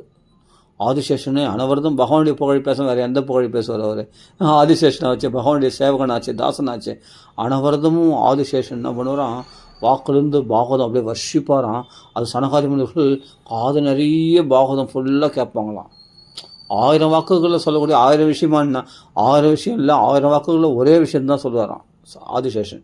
நிச்சேஷ சேஷ முககீத கதை ஏகபானாக நிச்சேஷ சேஷ முககீதை. அந்த ஆதிசேஷனுடைய வாக்குலேருந்து கேட்ட மிச்சம் இல்லாமல் அந்த பாகவதத்தை பருகினவர்களாச்சு நீங்கள். கதை ஏகபானாக பாகவதத்தை மாத்திரம் பருகினவங்களாம் சனகாதி முனிவர்கள். அப்போ அவருடைய தரிசனம் எப்படிப்பட்டதுன்னா, அனவரதமும் சதாசேவியா சதாசேவியா ஸ்ரீமத் பாகவதி கதா. வேறு ஒரு புராணம் தெரியாது, வேறு ஒரு எதுவும் தெரியாது, எதுவுமே தெரியாது அவங்களுக்கு. பாகவதம் மாத்திரம்தான் அவங்களுக்கு தெரியும். அதனால் அப்படியேப்பட்ட மகாத்மாக்கள் எப்பொழுதும் பாகவதம் பறிக்க கொண்டு இருக்கிற உங்களிடத்தில் நான் ஒரே ஒரு பிரார்த்தனை வச்சுருக்கேன். என்ன பிரார்த்தனை சுவாமின்னு? பிரேம பிரகாஷ ஹிருதயே சரணம் கதோஸ்மி. அந்த கிருஷ்ண பிரேமம் இருக்குது பத்தியா, அது எங்களுக்குள்ளே பிரகாசிக்கும்படி அனுகிரகம் பண்ணுங்களேன் அப்படின்னு பிரார்த்தனை பண்ணுறார். பிரேம பிரகாச ஹிருதயத்தை எங்களுக்கு கொடுங்களே அப்படின்னு பிரார்த்தனை பண்ணுறார். ஆனால் இந்த பிரேம பிரகாச ஹிருதயத்தை வந்து நீ கிருஷ்ணனிடத்தில் போனாலும் கிடைக்காது, மகான்களுடைய சங்கத்தில் தான் கிடைக்குமா. மகான்கள் சங்கம் மட்டும் சீக்கிரத்துக்கு கட்சிடுமான்னா அப்படிலாம் இல்லையா. திருவருளின்றி குருவருள் இல்லை, பகவானுடைய அனுகிரகம் கிடைச்சாதான் மகானுடைய சங்கம் கிடைக்குமா. பாக்கியோதயேன பகுஜன்ம சமர்ச்சிதேன. பாக்கியம் இருக்கணுமா. உன் புண்ணியமெல்லாம் அது உன் பலத்தை சார்ந்தது. புண்ணியமோ பாவமோ அதெல்லாம் வந்து உன்னுடைய கர்ம வினை, உன் சாமர்த்தியத்தை பொறுத்து இருக்கு. நீ இவ்வளோ புண்ணியம் பண்ண, அதுக்காக மகான்கள் சத்சங்கம் கிடைச்சது. பாக்கியன்றது அது அதிர்ஷ்டம், பகவானுடைய கிருபை தான் பாக்கியம். அந்த பாக்கியத்தினால உண்டானதான் மகானுடைய சங்கம். எப்படி கிடைக்குன்னா, பகவானுக்கு நிறைய கொள்ளையாக துளசியை நிறைய ஆஞ்சி பகவானுக்கு அர்ச்சனை பண்ணியிருக்கோமா. ஒரு ஜென்மத்தில் பகுஜன்ம பல ஜென்மங்களாக பகவானுக்கு துளசி புஷ்பங்களால் பகவான் திருவடியில் அர்ச்சனை பண்ணியிருந்தா ஏதோ ஒரு ஜென்மாவில் உனக்கு சத்சங்கம் கிடைக்குமா. பகவான் கிருபையினால்தான். நீ நினச்சாலாம் சத்சங்கத்தை அடைஞ்ச முடியாது. அவள் சத்சங்கம் கிடைச்சிருன்னா அது பகவத் கிருபைன்னு தெரிஞ்சுக்கோ. அது பாக்கியம், அது புண்ணியம் இல்லை. புண்ணியம்னா உன் சாமர்த்தியம் ஆகிடும். நான் புண்ணியம் பண்ண எனக்கு கிடைச்சதுன்னு சொல்லுவேன். பாக்கியத்தினால் கிடைக்கும், அதிர்ஷ்டத்தினால் கிடைக்கக்கூடியது, பகவானுடைய கிருபையினால் கிடைக்கக்கூடியது. பாக்கியோதயேன பகுஜன்ம சமர்ச்சிதேன. பகவானுக்கு அப்படி அர்ச்சனை பண்ணியிருந்தால் தான் பகவான் சத்சங்கத்தை காட்டியிருப்பார். சத்சங்கம் இல்லாமல் நமக்கு ஆனந்தம் கிடையாது, பாதுகாப்பு கிடையாது. சத்சங்கமம் லபதே லபதே புருஷோ யதாவை. சரி, ஒரு புருஷனுக்கு வந்து சத்சங்கம் கிடைச்சிடுச்சுப்பா. அப்போ புருஷன் சத்சங்கம் கிடைச்சிச்சுன்னா என்ன உண்டாகணும்? அஜ்ஞான ஹேது கிருத மோக மதாந்தகார நாசம் விதாய. ஸ்லோகங்கள் எப்படி அப்படியே விளையாடி இருக்கார்ப்பா ஸ்லோகங்கள். அதுக்கப்புறமா தான் அந்த சத்சங்கத்தில் வந்த பிறகு தான், ஓ இதான் கிருஷ்ண பக்தியா. கிருஷ்ண பக்தினா நம்மளுக்கு நம்ம ஏதோ ஒரு பக்தி பண்ணிட்டு அதுதான் கிருஷ்ண பக்தின்னு சொல்லிட்டு இருப்போம். மகான்களை பார்த்த உடனே அந்த சத்சங்கத்தில் பாகவத பாராயணம் பண்ணுவாங்க. ஆனால் ஒருத்தன் பாகவத்தில் குளித்து அந்த கிருஷ்ண கதைகளை பேசி அந்த பகவான் நாம கரெக்டாக எல்லாம் ரொட்டீனாக கரெக்டாக நடந்துப்பாங்க, கரெக்டாக பாராயணங்கள் பண்ணுவாங்க. அந்த கிருஷ்ண கதைகளை அப்படி ஆனந்தமாக, யோ இதான் பக்தி போல இருக்கே, நம்ம பண்ணதெல்லாம் பக்தி இல்லை போல இருக்கே. இந்த மகாத்மாக்கள் பண்ணக்கூடிய பக்தியினுடைய அலாதியை பார்த்து ஆச்சரியப்பட்டு எப்படி ஸ்ட்ரிக்டாக ஃபாலோ பண்ணுறாங்க. அந்த கண்டிஷன்ஸ்லாம் பகவானுக்கு எப்படி பயப்படுறாங்க, எப்படி பயந்து பக்தி பண்ணுறாங்க, எவ்வளோ அந்த ஒரு விரதமாக எடுத்துன்னு அப்படி கிருஷ்ணனுக்கு அப்படி சேவை செய்கிறாங்க. கிருஷ்ணனுடைய கதைகளை அப்படி கூடி பேசுகிறாங்க. கொஞ்சம் கூட இந்த உலக விஷயத்தில் ஓட மாட்டாங்களே. அது பக்தியை அலட்சியப்படுத்தாமல் அவர் ரொம்ப ஜாக்கிரதையாக அப்படி பயபக்தியோடு பண்ணுறாங்களே. இவர்களல்லவா சாதுக்கள். அந்த சாதுக்களை பார்த்தா தான் பக்தினா என்னன்னே தெரியுமா நம்மளுக்கு. பக்தி எப்படி ஃபாலோ பண்ணணும்னு தெரியுமா. அது அப்படி உறுதியாக இருப்போமா. அப்போ தான் நம்மளுடைய அஜ்ஞானங்கள்லாம் போயிடுமா. இந்த உலக மோகங்கள்லாம் நம்மளை விட்டு போடணும். அஜ்ஞான ஹேது கிருத மோக மதாந்தகாரக. உலகத்தில் திமிராக இருந்திருப்போம், சுதந்திரமாக இருக்குன்னு சொல்லிட்டு உலகத்தில் வந்து குடும்பத்தில் சண்டை போட்டு அங்கே போய் இந்த போல் ஏதோ நாகரிகம் இல்லாத ஒரு வாழ்க்கை வாழ்ந்திருப்போம், அநாகரிகமாக வாழ்ந்திருப்போம். அந்த அஜ்ஞானங்கள்லாம் அடியோடு போக்கப்படும் சத்சங்கத்தில் தான் டீசென்ட்னா என்னன்னு தெரியும். நாகரிகம்னா என்ன? ஓ இதான் சாதுக்கள் பழகிற நாகரிகம். அவங்க ரொம்ப பேச மாட்டாங்க, மௌனமாக இருப்பாங்க, பகவத் கதைகளை பேசுவாங்க, சிரித்து ஆனந்தமாக பேசுவாங்க. அதுதான். மற்ற விஷயங்கள் வீண் கதை, உன் பேர் கூட என்னென்னு கேட்க மாட்டாங்க. உன் குடும்பத்தில் என்ன எப்படி இருக்க என்ன, அதெல்லாம் சத்சங்கமே கிடையாது. உன் பர்சனல் விஷயத்தை பற்றி பேசவே மாட்டாங்க. கிருஷ்ண கதையை மட்டும்தான். இப்போ நீ கிருஷ்ண கதை சொல்லியா, நான் கேட்குறேன். நீ சிறந்த பக்தர், நான் சிறந்த பக்தன் தானே சொல்லிக்க மாட்டாங்க. நீங்கள் சிறந்த பக்தர், தேடி வந்திருக்கீங்களே, பகவான் கிருபையினால் நீங்கள் இங்கே சத்சங்கம் தேடி வந்திருக்கீங்க, நீங்கள் பாகவதம் கேட்குறீங்களே, என்ன பாக்கியம் என்ன பாக்கியம் அப்படின்னு சொல்லுவாங்க. அதே சமயத்தில் நம்ம கையில் பாகவதம் கேட்பாங்க. நீங்கள் ஏதாவது உங்களுக்கு தெரிஞ்சால் சொல்லுங்கன்னு கேட்பாங்க. நம்ம சொன்னால் சரி நான் சொல்கிறேன் கேட்குறியா அப்படின்ட்டு அவங்க அப்படியே வர்ஷிப்பாங்க. ஸ்லோவமாக பகவத் குணங்களை வர்ஷிப்பாங்க. அந்த இடத்துல போயிட்டேன்னா குளிர்ச்சியாக காது கொடுத்துட்டு உட்காந்து அந்த பக்தி நாகரிகத்தில், அந்த பாகவத நாகரிகத்தில் அப்படியே ஆனந்தமாக தலைச்சிட்டு இந்த இடத்துல ஏதோ ஆஸ்வாசம் இருக்குது, சந்தோஷமாக இருக்குது, இந்த இடத்த விட்டு நம்ம போகக்கூடாது அப்படின்னு மோக மதாந்தகாரக நாசம் விதாய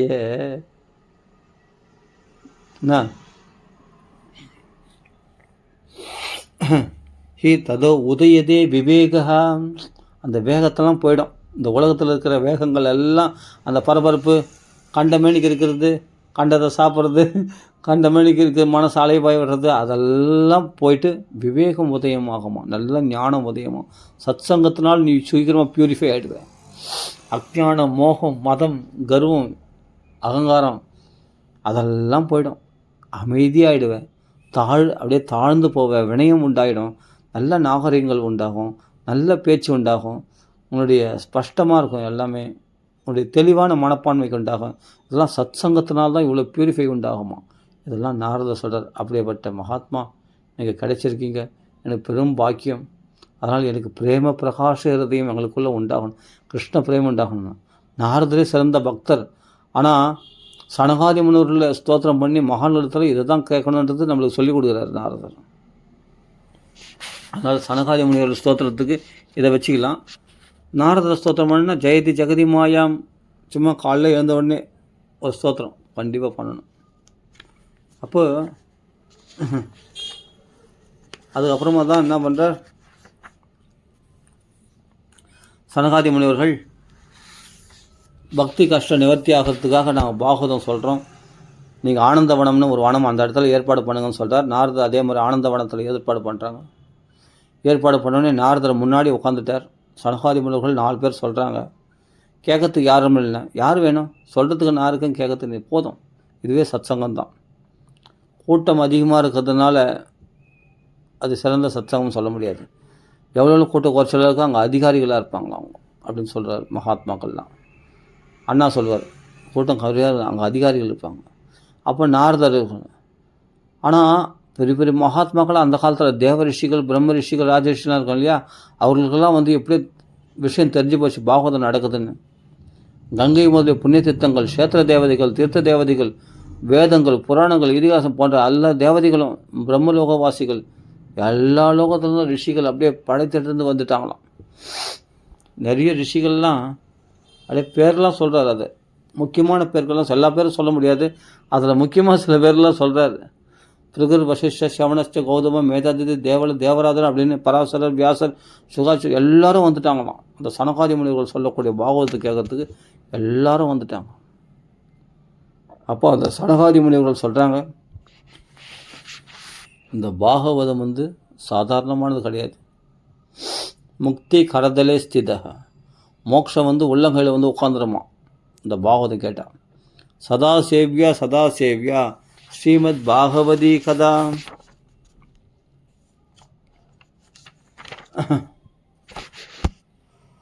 யஸ்யா ஸ்ரவண மாத்திரேனே ஹரிசித்தம் சமாசிரயேத்து. இது பாகவதம் 7 நாள் மட்டும் படித்தா போதும். வாழ்நாளில் ஒரு 7 நாள் சொல்லுவாங்க. அப்படி அது போதாது. வருஷம் கேட்டால் போதும். பாருங்கள், மாதம் மாதம் சதா சேவ்யா சதா சேவ்யா, மாதம் மாதம் சப்தாகம் கிடையாது. சதா சேவ்யா சதா சேவ்யா, வார்த்தை நல்லா கவனிக்கணும். பாகவதத்திலே தூங்கணும், பாகவதத்திலே எழுதணும், பாகவத ஞாபகமாகவே தூங்கணும்.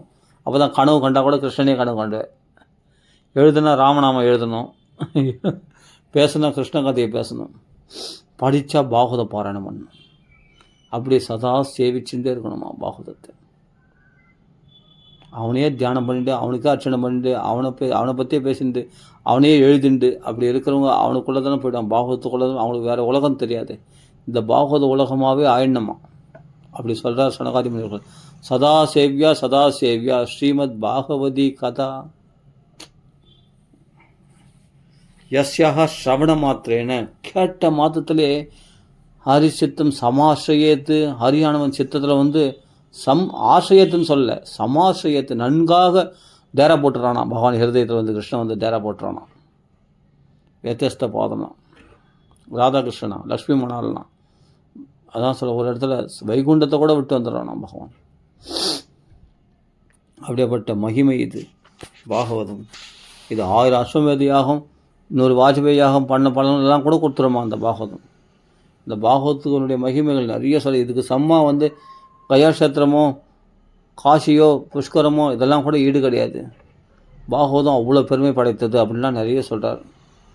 ஆனால் இது ஒரு விஷயம் சொல்கிறார் என்னென்னா, வீணா நாரதரே வந்து இது என்ன விஷயம்னா, பாகவதத்தில் இந்த பாகவதம் கேட்குற இந்த கதை மட்டும் இருந்தால் போதுமா, தேவையில்லாத தீர்த்தத்துக்கு போகிறேன், நாரதரே சகல புண்ணிய தீர்த்தங்களுக்கு போய்ட்டு வந்தார், க்ஷேத்திரத்துக்கு போய்ட்டு வந்தார், எங்கேயும் நிம்மதி இல்லை, எங்கேயும் கிருஷ்ண பக்தி பிரகாசிக்கலை. என்ன சொல்கிறாரு, அலம் விரதர் அலம் தீர்த்தகி, விரதங்கள்லாம் இருந்தது போதும்பா, அந்த விரதம் இருக்கிறேன் இந்த விரதம் இருக்கிறேன் எத்தனையோ நோன்புகள் இருக்குலாம் சொல்கிறாங்க, அந்த விரதங்கள்லாம் வேணாம், நல்லா சாப்பிட வயிறு நிறைய, உபவாசம்லாம் இருக்காது. அலம் தீர்த்தகி, மூட்டை கட்டிட்டு தீர்த்தமாக ஒவ்வொரு தீர்த்த நான் கோயிலுக்கு போகிறேன், க்ஷேத்திரங்களுக்கு போகிறேன், தீர்த்தக்காரிக்கு போகிறேன்ட்டு மூட்டை கட்டின்னு அலையாத, புண்ணியத்தை தேடி காசிக்கு போகிறேன்னு தான் சொல்கிறாங்க இல்லையா, அதெல்லாம் வேணாம். கலியுகத்தில் முடியாது, எங்கே சாணித்தியம் குறைஞ்சி போச்சு எல்லாத்துலேயும், அதனால் வேணாம், மூட்டை கட்டின்னு அலையாத, அங்கங்கே பணத்தை தொலைச்சிட்டு கஷ்டப்படுன்னு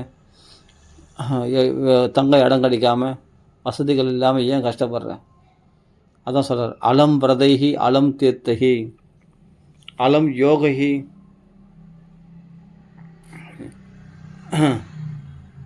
அஷ்டாங்க யோகம் பண்ண இப்போ மூக்கு நுனியை பார்க்குறேன், இருட்டில் இறைவனை தேடுறேன், கண்ண முடியுன்னு, அதெல்லாம் வேணாம், யோகா பயிற்சியெல்லாம் வேணாம், அது கூட வேணாம், அவ்வளோ கஷ்டப்பட வேணாம். அலம் மகைஹி, நான் அந்த ஹோமம் பண்ணுறேன் இந்த ஹோமம் பண்ணுறேன், எந்த ஹோமங்களும் வேணாம், அப்படியே சொல்லியிருக்கு பாகவதத்தில், இதெல்லாம் வேணான்ற.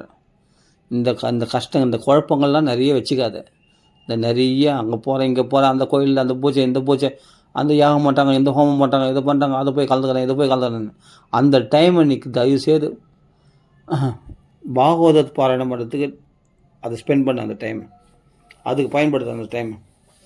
அலம் ஞானக கதாலாபி, அலம் ஞானக போதும், ஞான விசாரம் பண்ணதெல்லாம் போதும். நான் உபநிஷத்துக்களை அங்கே உபநிஷத்து லெக்சர் எடுக்கிறாங்க, அங்கே உபநிஷத்து பகவத்கீதை கேட்க போகிறேன், உபநிஷத்து லெக்சர் ஒன்று அங்கே ஞான விஷயமாக சொல்கிறாங்க, அத்வைதம்லாம் சொல்கிறாங்க, அந்த இது துவைதம் சொல்கிறாங்க, ஏதோ ஒன்று வேதாந்த விசாரம்லாம் பண்ணுறேன்னா வேணாப்பா வேணாம். ஒன்று பண்ணு, கதை இந்த பாகவத கதை பிரகலாத் சரித்திரம் சொல்கிறாங்களா, துருவ சரித்திரம் சொல்கிறாங்க, பரிசுத்த சரித்திரம் சொல்கிறாங்களா, நாரதருடைய கதைகளை சொல்கிறாங்க, அருமையான கிருஷ்ணலீலைகள் சொல்கிறாங்க, ஆஹா இதான் அங்கங்கே சொல்கிறது பாரு, பாகவத கதா லாபம், இது பெரிய லாபமாக, இது சாதாரண லாபம் பெரிய லாபமாக. அலம் ஞானக கதா லாபகி பக்தி ஏகைவ முக்திதா, கதை கேட்டால் என்ன கிடைக்கணும், பக்தி உண்டாகும். இப்போ தான் சொன்னல, பக்தி ஞான வைரக்கம் புஷ்டி குண்டாயிடுவாங்கன்னு, அந்த நமக்குள்ளே பக்தி ஞான வைரக்கம் குண்டாயிடுமா நமக்குள்ளே, அந்த பக்தி ஞானம் உண்டாச்சுன்னா இது ஒன்றுத்தினாலேயே நீ யோகங்கள் பண்ண வேணாம், யாகம் பண்ண வேணாம், எதுவும் பண்ண வேணாம், இது ஒன்று பக்தி ஏகைவ முக்திதா, இந்த பக்தி ஒன்றுனாலேயே நீ மோட்சத்தை அடைஞ்சிட முடியும். இதை விட சுலபமாக வேறு எப்படி சொல்ல முடியும். நான் ஸ்லோகத்தில் அப்படியே டிரான்ஸ்லேஷன் பண்ணி தான் சொல்லணும் வரேன். அப்படி இருக்கும்போது இந்த பாகவத மகிமைகளை வந்து சனகாதி முனிவர்கள் சொல்கிறாங்க, சதாசிவி 1000 அஸ்வமேதியாக பலன் 100 வாஜபேயாக பண்ண பலன் எல்லாத்தையும் கொடுத்துரும். இது மட்டும் இல்லை, இன்னும் நிறைய பலன்கள் கொடுத்துருன்னு சொல்லியிருக்காங்க பாகவதம். இந்த பெருமைகளை சொல்லி கொண்டிருக்கும் போதே ஸ்ரீகிருஷ்ண கோவிந்த ஹரே முராரே நாதே தி நாமானி முகுர் வதந்தி அப்படின்னு சொல்லிக்கிட்டு கை தட்டிக்கின்னு கோவிந்தா கிருஷ்ணா ராமா அப்படின்னு சொல்லிட்டு, கிருஷ்ணா ராமா கோவிந்தா முராரே அப்படின்னு சொல்லிட்டு கையை தட்டின்ட்டு பக்தி ஞான வைராக்கியம் இளமை அடைஞ்சு வந்துட்டாங்களாம். இந்த பாகவத பெருமைகளை கேட்ட உடனே அந்த இதில் பக்தி ஞான வைராக்கியம், இன்னும் பாகவதம் ஆரம்பிக்கலை, பாகவதத்துடைய மகிமை இப்போ தான் மகாத்மியம் சொல்ல ஆரம்பிச்சிருக்காரு. இன்னும் 7 நாள் இருக்குது பாகவதம் கேட்கறதுக்கு. 8 நாளில் ஒரு நாள் மகாத்மியம் சொல்லுவாங்க. இப்போ மகிமைகள் தான் சொல்கிறாரு சனகாதி முனிவர்கள். மகிமைகள் சொல்கிறத ஆரம்பித்த உடனே ஞான வைராக்கியம் நல்ல புஷ்டி இளமை அடைந்துட்டாங்களாம். பக்தி இளமை அடைஞ்சிட்டான். உடனே நேராக வந்துட்டாங்க. நிறைய பெருமைகளை முக்தி கரத்திலே ஸ்திதா. முக்தியை வந்து உட்காந்துருனா, முக்தியை வந்து உட்காந்துருனா பக்தி வர மாட்டாள. பக்தி ஞான வைராக்கியம் எல்லாரும் வந்துட்டாங்களாங்க. ஒரே சந்தோஷம். அங்கே பார்த்தா எங்கே வந்து உட்காருது அப்படின்னு கேட்குறா. அப்போ பக்தி தேவி பார்த்து சொல்கிறார், இங்கே எத்தனை பேர் கதை கேட்குறாங்களோ அத்தனை ஹிருதயத்தில் போய் உட்காந்துட்டு அப்படின்ட்டார். பக்தேஷு கோவிந்த ஸ்வரூபகத்ரி பிரேமகதத்ரி பவரோகஹந்திரி சாத்வம் சிஷ்டஸ்வ சுதைரிய சம்சயா நிரந்தரம் வைஷ்ணவ மானசானி. பக்தர்கள் கோவிந்தமயமாக ஆக்குபவளே, பிரேமையே வடிவமானவளே, அன்பின் மயமானவளே. இங்கே எத்தனை பேர் கதைகள் தைரியமாக போய் உன்னை போன்னு சொல்கிறவங்க யாரும் கிடையாது, உன்னை வான்னு சொல்கிறவங்க தான் நிறைய பேர் எல்லாருமே இங்கே. அதனால் இங்கே ரிஷிகள், தேவர்கள், ரிஷிகள் எல்லாரும் இருக்காங்க. எல்லோரும் ஹிருதயத்தில் போய், ஏன்னா 7 நாள் பாகவதம் கேட்கும்போது பக்தியோடு கேட்கணும். அதனால் முதல் பக்தியை ஸ்தாபிச்சிடறாரு சனகாதி முனிவர்கள். அந்த பக்தி ஞான வைராக்கியம் ஹிருதயத்தில் போய் டேரா போட்டாங்களாம். டேரா போட்ட உடனே அப்புறம் சொல்ல ஆரம்பிக்கிறார், சரி இந்த பாகவதத்தினால எல்லாரும் கரையேற முடியுமாண்ணா? எல்லாரும் கரையேற முடியும். யாராருனா பஞ்சோக்ர பாபாகா சலசத்மகாரிணகா சப்தாக யஜ்ஞேன கலவு புனந்திதே. பஞ்சமா பாதகங்கள் செய்யக்கூடியவர்கள்லாம் கூட இந்த பாகவதத்தினால் கரையேறாங்களாம். எல்லா பாபிகளும் இந்த பாகவதம் ஒன்று கேட்டால் போதும். அப்படிப்பட்ட மகா பாதகம் செய்தவர்கள்லாம் கூட கரையேறாங்களாம் பாகவதத்தில். இந்த பாகவதத்தில் என்னென்னா, எத்பலம் நாஸ்தி தபசா ந யோகேன ரெண்டு தர்மம் சொல்லப்பட்டிருக்கு. எத்பலம் நாஸ்தி தபசா ந யோகேன சமாதினா தத்பலம் லபதே சம்பே கலு கேசவ கீர்த்தனாத். அது நாம சங்கீர்த்தனம். இங்கே கதாசிரவணத்தினுடைய பெருமை இங்கே சொல்கிறார். எத்பலம் நாஸ்தி தபசா ந யோகேன சமாதினா அனாயாசேன தத் சர்வம் சப்தாக ஸ்ரவணே சப்தாகமாகி இந்த பாகவதத்தை யார் கேட்குறாங்களோ தத் ஸ்ரவணத்தினாலே கேட்ட மாத்திரத்தினாலே அவர்கள் இதில் எந்த சிரமம் கிடையாது. சிரவணம்ன்றது என்னென்னா காது கொடுத்து கேட்கறதுனாலே நான் சிரமம் இருக்குது. அப்படியே காது கொடுத்துட்டு உட்கார வேண்டியது தான். ரொம்ப சுகமான உபாயம்னு சொல்லியிருக்காரு. உபாயா சுக சாத்தியாத்திர பர்த்ததே பூர்வ ஏவகின்னு சொல்லியிருக்காரு சனகாதி முனிவர்கள். இந்த சுகமான வழி என்னென்னா கதை கேட்குறது. இந்த கதையை கேட்டோம்னா காது நிறைய பாகவதம் கேட்டுகிட்டே இருந்தால் போதுமா, ஆயாசமே இல்லை, கஷ்டமே இல்லையா. அனாயாசேன தத் சர்வம். தபஸ் பலன், யோகம் பலன். தபஸ்னால எந்த மோட்சத்தை அடைய போறியோ, யோகத்தில் எந்த மோட்சத்தை அடைய, பகவத் தர்ஷனம், பகவத் கிருஷ்ண சாட்சாத்காரத்தை சுலபமாக அடைஞ்சிடலாமா. இந்த ஸ்ரவணம் பண்ணுறதுனால ஹிருதயத்தில் பகவானை பார்ப்பியான். திருஷ்ட ஏவாத்மனி ஈஸ்வரே. ஆமாம், அப்படிப்பட்ட உயர்ந்த பலன்கள். அப்போ பௌதிக பலன், தர்மம், அர்த்தம், காமமோட்சம் எல்லா வித பலன்களும் இது கொடுத்துருமா பாகவதம். இந்த ஸ்ரவணம் பண்ணுறதுனாலே அனாயாசமாக நீ ஆயாசம் கஷ்டப்பட வேணாம். நான் அந்த பூஜைகள் பண்ணுறேன், இந்த பூஜைகள் பண்ணுறேன், இந்த தபஸ் பண்ணுறேன், விரதம் பண்ணுறேன், நான் தீர்த்தக்காரிக்கு போகிறேன், அந்த கோயிலுக்கு போனால் அந்த பலன் கிடைக்கும், இந்த கோயிலுக்கு போனால் அந்த பலன், நான் இந்த விரதம் வேண்டியிருக்கேன், அந்த பிரார்த்தனை பண்ணியிருக்கேன், இந்த நேர்ந்துட்டு நான் மொட்டை அடிச்சுக்கணும்னு பிரார்த்தனை பண்ணியிருக்கேன், நான் காசில் உண்டியில் காசு போகிறேன்னு பிரார்த்தனை பண்ணி, இதெல்லாம் வேணாம். இதெல்லாம் மனசு குழப்பத்தை உண்டாக்கூடியது. அழகாக உட்காந்து பாகவதம் கேள். உனக்கு அதான் சொல்ல அனாயாசேன தத் சர்வம். எல்லா பலன்களையும் கொடுத்துரும். எல்லா பலன்களையும் இந்த பாகவதம் ஒன்று கொடுத்துரும். நிறைய புஸ்தகங்களை படிக்காதீங்க. நான் ஒரு வீட்டில் போய் பார்க்குறேன், பாகவத புஸ்தகம் வச்சுருக்காங்க. பாகவதத்தை தவிர மாட்டேன் எல்லா புஸ்தகங்களும் படிக்கிறாங்க, பாகவதம் படிக்க மாட்டேறாங்க. அந்த ஸ்தோத்திரம், இந்த ஸ்தோத்திரம், அந்த ஸ்தோத்திரம், இந்த ஸ்தோத்திரம், அந்த ஸ்துதி, இந்த ஸ்துதி, அவங்க எழுதுனாங்க, இவங்க எழுதுனாங்க, அதை படி இந்த இவருடைய சரித்திரம், அவருடைய சரித்திரம், 1008 மகாத்மாக்களுடைய சரித்திரம், அதெல்லாம் படிக்கிறாங்க. பாகவத புஸ்தகம் தூங்கின்னு இருக்குது. இந்த பாகவதம் அப்படி எழுந்துச்சுன்னா சிம்ம சப்தாத் புருகாயிவ, சிம்ம கர்ஜனை போல் இந்த ஒன்று இருந்துட்டா போதும். வேறு எந்த ஸ்தோத்திரம் அது இது எதுவும் படிக்க வேணாம். பாகவதம் ஒன்று படிக்க தெரிஞ்சால் போதும். மற்ற புராணங்களுக்கு அவசியம் இல்லை, மற்ற இதிகாசங்களுக்கு அவசியம் இல்லை. ஆனால் அதெல்லாம் எழுதி தான் அவர் நிம்மதி இல்லாமல் இருந்தார். யார்? வியாசரே. வேதாந்த வேத சுஸ்நாதே கீதாயா அபிகர்த்தரி கீதாயா அபிகர்த்தரி பரிதாபதி தேனே வியாசே முக்கியதி அஜ்ஞான சாகரே. பரிதாபதி வியாசே முக்கியதி அஜ்ஞான சாகரே. வியாசரே அஜ்ஞானத்தில் மூழ்கியிருந்தாராம். எவ்வளவு எழுதி நிம்மதி இல்லாமல் இருந்தார். அவருக்கே இந்த பாகவதத்தினால்தான் சந்தோஷம் அடைந்தார். அப்படின்னா வியாசருக்கு எழுதுன அவருக்கே அப்படின்னா, அப்போ நாமளாம் மற்ற இதனால மற்ற ஸ்தோத்திரங்கள் மற்ற புஸ்தகங்களை படிக்கிறதுனால என்ன லாபம் சொல்லுவாங்க? இந்த பாகவதம் கர்ஜிக்காத வரைக்கும் தான் மற்றதெல்லாம் பெருசாக தோணும். இந்த பாகவதம் எழுந்துக்க ஆரம்பிச்சது சிம்ம சப்தத்தை மற்ற நரிகள்லாம் ஊழையினுடைய அடங்கிடும், எல்லாம் மற்ற சப்தங்கள்லாம் அடங்கிடும். சிம்ம சப்தாத் முருகாயிவே, சிம்மத்தினுடைய சப்தம் கேட்க ஆரம்பிச்சுட்டா பாகவத ஒளி எங்கே எழும்புதோ பிரகாசிக்குதோ அங்கே மற்ற சப்தங்கள்லாம் அடங்கிடும். மற்ற புஸ்தகங்கள்லாம் படிக்கிறதெல்லாம் நிறுத்துவீங்க நீ ஆட்டமாக நிறுத்துவீங்க. நீ பாகவதம் படிக்க ஆரம்பிச்சிட்டா, பாகவதம் பேச ஆரம்பிச்சிட்டிங்கன்னா, பாகவத குணங்களை பற்றி பேச ஆரம்பிச்சிட்டிங்கன்னா, அனவர்தம் பாகவத பாராயணம் சதாசேவியா நித்தியம் பாகவத சேவையா. அப்போ பாகவத பாராயணம் பண்ணுற இடத்துல எவ்வளோ சக்தி எவ்வளோ பிரகாசிக்கும். எல்லா பலன்களும் அனாயாசனே தற்சர்வம் எல்லா பலன்களையும் கொடுத்துரும் பாகவதம். உனக்கு என்ன கிடைக்கும்னா புக்தி முக்தி பிரதாயினி. புக்தினா லோக சுகங்கள் பௌதிக சௌக்கியங்கள், முக்தி பரலோக சௌக்கியம். புக்தி முக்தி பிரதாயினி, முக்தி ரெண்டுத்தையும் கொடுத்துருமா பாகவதம். அனாயாசன்னு கஷ்டமில்லாமல் கொடுத்துருமா.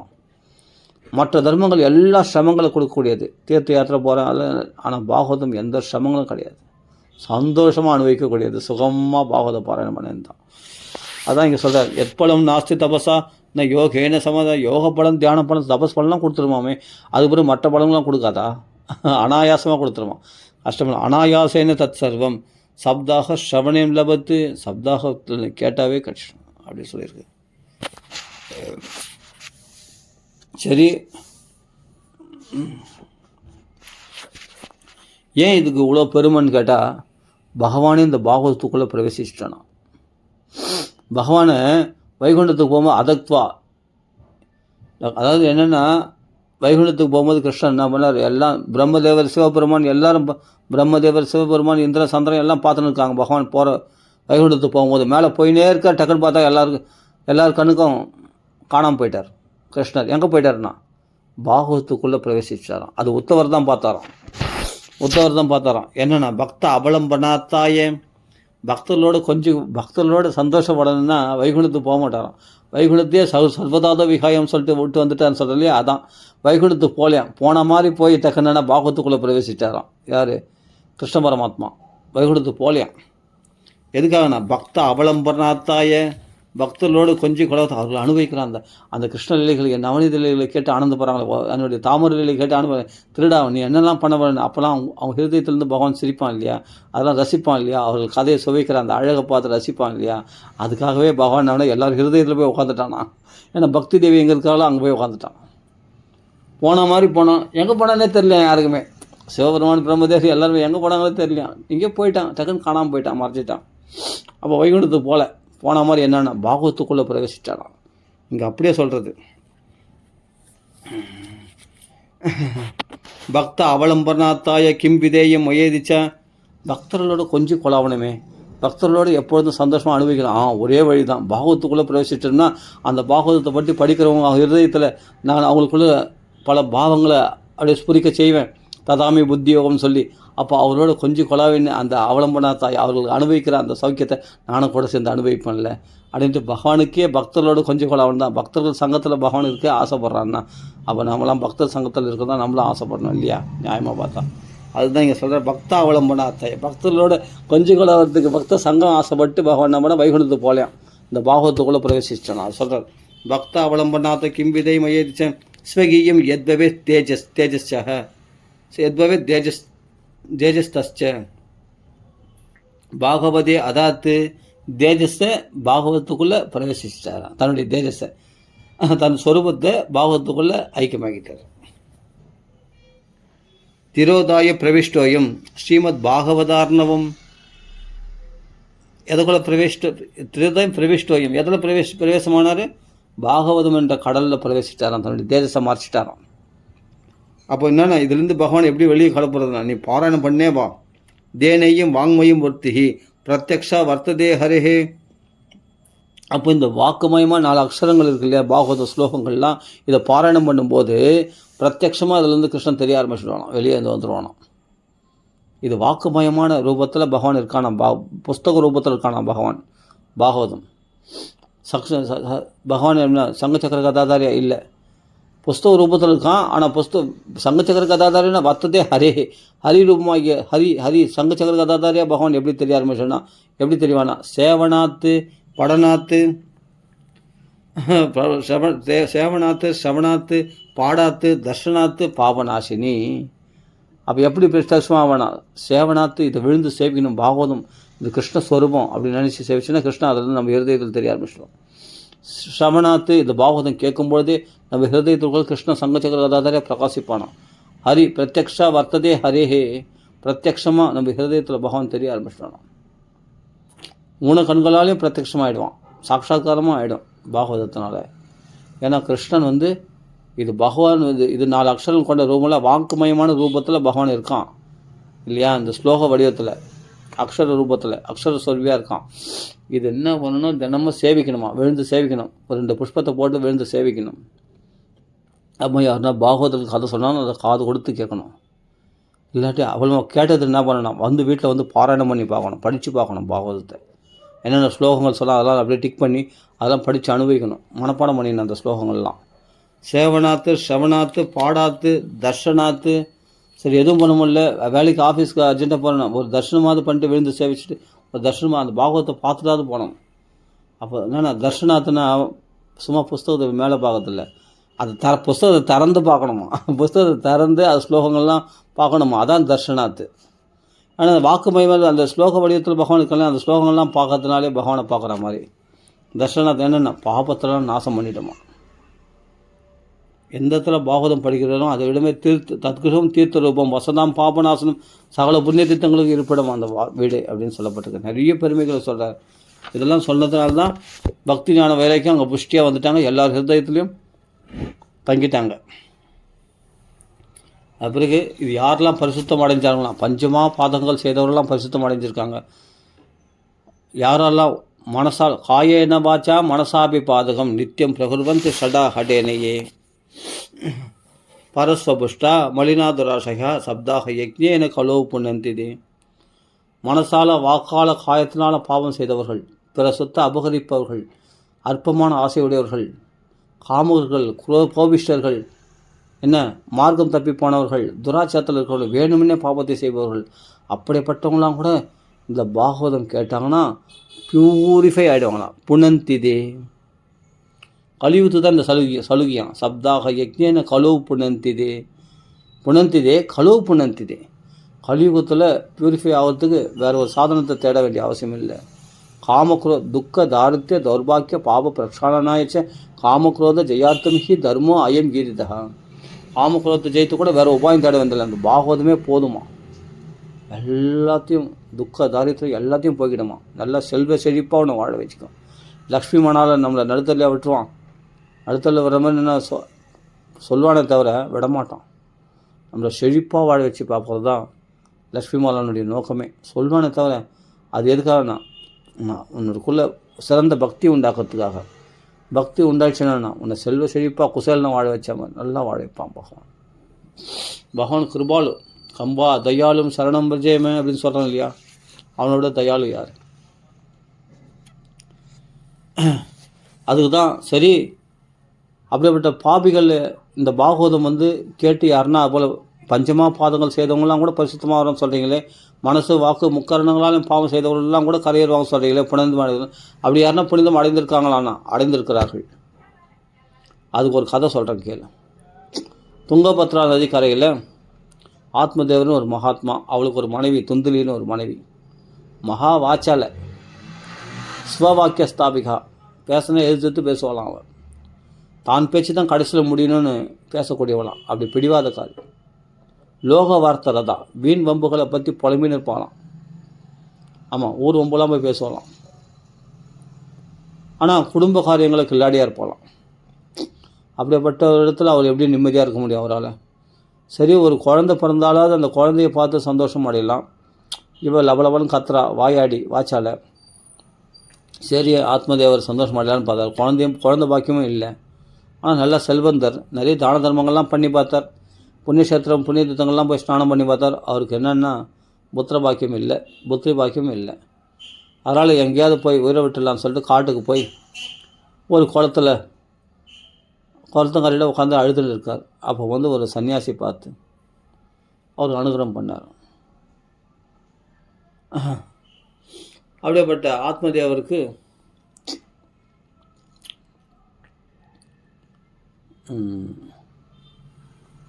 ஒரு பழத்தை மந்திரிச்சு கொடுத்தார். அந்த பழத்தை எடுத்து வந்து கொடுத்தா இவள் பழத்தை சாப்பிடாம மாட்டுக்கு போட்டுட்டா. அப்போ தன்னுடைய தங்கை குழந்தையத்தில் வந்து தன்னுடைய பிள்ளையை அடுத்து தன் வயிற்றில் வந்து துணியை கட்டிட்டு தன்னை கர்ப்பிணி மாதிரி வேஷம் போட்டுட்டு அப்படி இருக்கா யாரும் துந்தலி. ஆனால் பழத்தை இவன் சாப்பிட்ட மாதிரி நடிக்கிறான். ஆத்மதேவத்தில் போய் சொல்லிட்டான். அப்போது இவன் என்ன பண்ணுறார், பிரசவிக்கிறன்னு சொல்லிட்டு என்ன பண்ணுறார், தங்கை குழந்தையத்தை வந்து தன் குழந்தையாக வளர்க்குறான். யாரும் அந்த துந்தலின்றவன் ஆத்மதேவரை ஏமாற்றிட்டான். அந்த குழந்தை பேர் வந்து துந்துகாரின்னு பேர். அந்த பழத்தை மாட்டுக்கு போட்டா இல்லையா, அந்த மாடு சாப்பிட்டு அது ஒரு குழந்தை பிரசவிச்சது. அது கோகர்ணன் பேர்.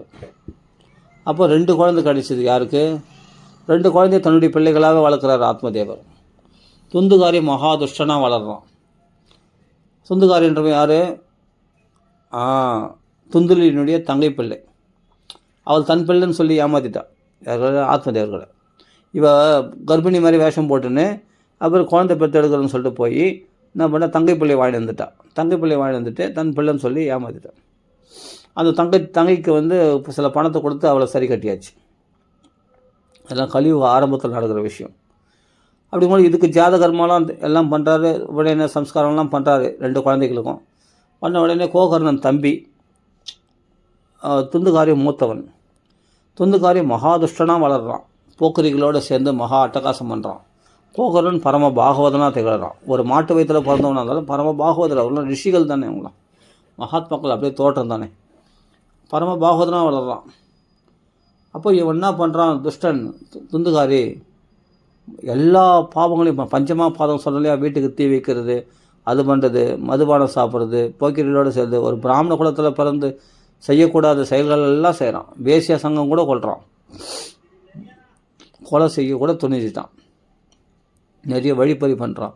அப்பா சொத்தெல்லாம் இவன் பெரிய பணக்காராக இருந்தாலே ஆத்மதேவர் மொத்த சொத்தையும் அழிச்சிட்டான். அப்பா சொத்தெல்லாம் அழிச்சிட்டு அப்பாவே அடிக்கிறான். அடிக்கும்போது அவங்க அப்பா வந்து கதறார். அடிச்சுட்டு அவன் போயிட்டான். துந்துகாரி போன பிறகு ஆத்மதேவரத்தை சொல்கிறார், அப்பா அவன்லாம் புள்ள இல்லை, உனக்கு ஒரு புள்ளையை காட்டுறான் அப்படின்னு சொல்லி ஸ்ரீமத் பாகவத தசமஸ்கந்தத்தை கொடுத்தார். 10ஆம் ஸ்கந்தம் படித்த உடனே மனசில் சாந்தி ஏற்படுத்தார். அதுதான் அனவரதமும் பாகவத பாராயணம்தான். வீட்டில் வந்து மனைவி அனுகூலம் இல்லை. துந்துலி வந்து வாச்சால, பிள்ளை வந்து துந்துகாரி அடிக்கிறான். மொத்த சொத்தையும் அபகரிச்சிட்டான். சொத்து சோகத்தெல்லாம் இழந்துட்டார். பிள்ளை ஒன்று கேட்டு சன்னியாசிகள் வாங்கினது இந்த நிலையை அடைஞ்சிட்டார். பழத்தை வாங்கினது சாப்பிடுது. அந்த பழம் சாப்பிட்டது. அந்த பழம் வேறு இல்லை, நிர்மலமான புத்தன் யார்? கோகர்ணன் தான். அந்த பழம் அது வந்து பழம்தான், உண்மையிலே பழுத்த பழம், ஞானப்பழம், பக்தி பழம். அந்த கோகர்ணன் ஒரு மாட்டு வயிற்றில் பிறந்தவர். அது பசுனுடைய காது போல் இருந்ததுனால அவர் கர்ணம். கர்ணன்னா காது, கோகர்ணன்னா பசுனுடைய காது போல் இருந்ததுனால கோகர்ணன் அவருக்கு பேர். ஆனால் பரம ஞானி, பரம பாகவதர். இந்த துஷ்டனுடைய செயல்கள் என்னென்னா, நாளுக்கு நாள் முத்தி போய் சேரக்கூடாதவர்களோடு சேர்ந்து போக்கிரிகளோடு சேர்ந்து அட்டகாசம் பண்ணின்னு அவன் பண்ணாத அட்டுழியுமே கிடையாது. அவ்வளோ பஞ்சமா பாதங்களும் பண்ணுறான் அவன், அந்த துந்துகாரி. அப்படியேப்பட்ட மகாதுஷ்டனாக இருக்கிறான். அப்பா அடித்தோன்னா அப்பா வந்து என்ன பண்ணுறார், கோகர்ணங்களை ஆறுதல் கேட்குறார். கோகர்ணன் ஆறுதல் சொல்கிறார், அப்பா இந்த பாகவதத்தை பிடிச்சிக்கோ, அவனை குறை சொல்லாத, துந்துகாரி குறை சொல்லாத. அந்நிய தோஷ குணச்சிந்தனம் ஆசுகித்வா சேவா கதாரசம் அஹோ பிபதாதரேன்னு. பிறருடைய தோஷத்தையும் சொன்னால் பிறர் புகழுவானான். நம்ம புகழணும்னா பகவானுடைய புகழ் தான் பாடணும். யாரை பற்றி தோஷம் சொல்லி இந்த பாகவதம் படிக்காமல் நம்ம இப்படி காலத்தை விரயமாக்குறமே, நம்மளை பற்றி தான் நம்ம தோஷம் சொல்லிக்கணும். நம்மளை தான் நம்ம குற்றம் சொல்லிக்கணும். நம்மளை தான் குறை சொல்லிக்கணுமே தவிர மற்றவங்கள குறை சொல்கிறது நம்மளுக்கு ரைட்ஸ் கிடையாது. நம்மளை குறை சொல்லிக்கிட்டு நான் தான் சரியில்லை, நான் பாகவதம் படிக்காமல் இப்படி வீண் காலத்து கழிச்சில்லை பிள்ளை ஒன்றுன்னு கேட்டான் இல்லையா, அதுக்கு அந்த தண்டனை அனுபவிச்சேன் பார் அப்படின்னு சொல்லிட்டு துந்துகாரி இதுபோல் எவ்வளோ துஷ்டனாக இருக்கான் பார்த்தியா. இதுக்கு தான் பிள்ளை ஒன்று போய் எதிர்க்கலை. சன்னியாசிகள் போய் பிரார்த்தனை பண்ணேன். சன்னியாசி என்ன பண்ணார், சன்னியாசம் வாங்கிக்கிறார் அவர். ஆனால் அது வேணான்னு சொல்லிட்டு எனக்கு புள்ள போகணுன்னு தான் கேட்டான் அவன். அதனால் புத்திர பாக்கியம் வேணுங்க மந்திரிச்சு கொடுத்தார். புத்திரன் வேணுன்றதுனால இவன் என்ன பண்ணுறான், பிடிவாதத்தினால தங்கச்சி குழந்தைய தந்து வச்சுக்கிட்டான். ஏன்னா ஆத்மதேவருக்கு மறைக்க முடியாது அப்படின்றதுனால. ஒரு பொய் சொல்கிறது இன்னொரு பொய் பாரு, தன் புள்ளன்னு சொல்லிட்டு பொய் சொல்கிறா பாரு. அவன் பழத்தை சாப்பிட்டேன்னு சொல்லிட்டு பொய் சொன்னேன், அந்த பொய்யை மறைக்கிறதுக்கு. அதுக்கு பழத்தை சாப்பிட்டா அது புள்ள வேணும் இல்லையா, புள்ள வரணும் இல்லையா, புள்ள எங்கே அப்படின்னு கேட்டால் அது இன்னொரு பொய் என்னென்னா, இது ஏன் புள்ளன்னு சொல்லிட்டு வளர்க்குறதுக்கு தங்க புள்ளி எடுத்து வந்து வளர்க்குறான். ஒரு பொய்யை மறைக்கிறதுக்கு எத்தனை பொய் சொல்கிறா பாரு, அது துந்துலி. இதெல்லாம் வளரும் தேவையில்லாத. அப்போது புத்திரன் பிறந்தால் சந்தோஷமாக இருக்கலாம்னு நினச்சார், புத்திரனால் ரொம்ப அவஸ்தைப்பட்டார். சரி, அப்படி இருக்கும்போது கடைசியில் 10வது ஸ்கந்தம் கொடுத்தார். அந்த 10வது ஸ்கந்தம் படித்து பேரானந்தப்பட்டார்.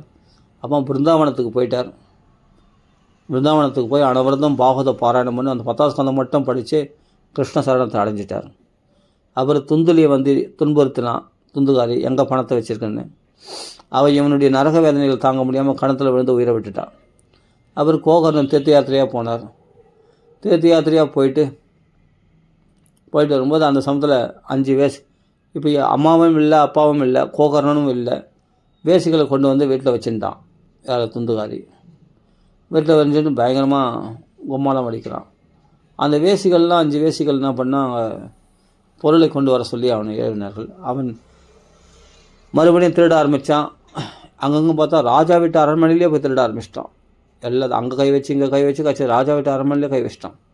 அப்போ அவர்கள் என்ன பண்ணாங்க, திருடன் இவன் அகப்பட்டானா நம்மளையும் சமாப்தி பண்ணுவாங்க அப்படின்னு சொல்லிட்டு இவனை நடுராத்தில் கொலை பண்ணி புதைச்சிட்டு அவர்கள் ஊரை பார்க்க சொத்து அந்த நகைகள், துணிமணிகள், அந்த வஸ்திரங்கள், ஆபரணங்கள், அந்த பணம், காசு எல்லாத்தையுமே மூட்டை கட்டிக்கிட்டு அவர்கள் நைட்டாக எஸ்கேப் ஆகிட்டாங்க. யார், அந்த வேசிகள்லாம். இவன் பேயாக அலையிறான், ஆவியாக அலையிறான், அழிஞ்சிருக்கான். அப்போ பார்த்தார் கோகர்ணன் வந்து அங்கே விஷயம் தெரிஞ்சு போச்சு. தீர்த்த யாத்திரையாக போனார் இல்லையா, இந்த ஊர்லேருந்து சில பேர் வந்திருக்கிறார்கள். அப்போ சொல்கிறார், இது போல் உன்னுடைய அண்ணா துந்துகாரி வேசிகளால் கொல்லப்பட்டான் என்று தெரிந்த உடனே கயாசத்திரத்தில் பிண்டம் போடுறான்.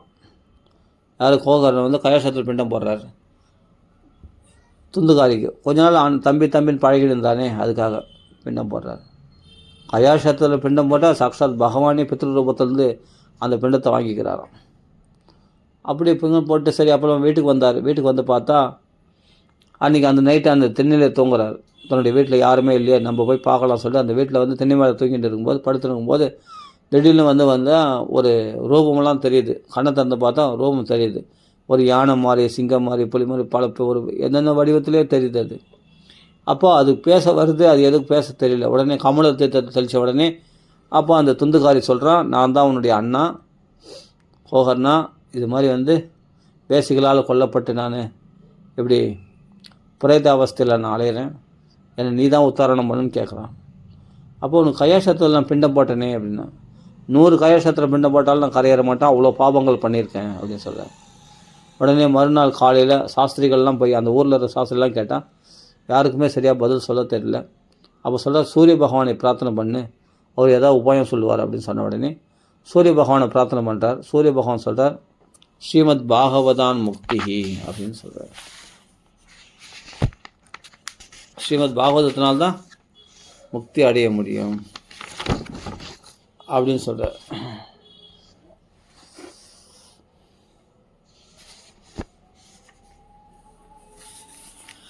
तत्सुत्वा दूरदः सूर्यः स्फटम् इत्यप्यभाषत श्रीमद् भागवतान् मुक्तिः சப்தாக வாச்சனம் குரு.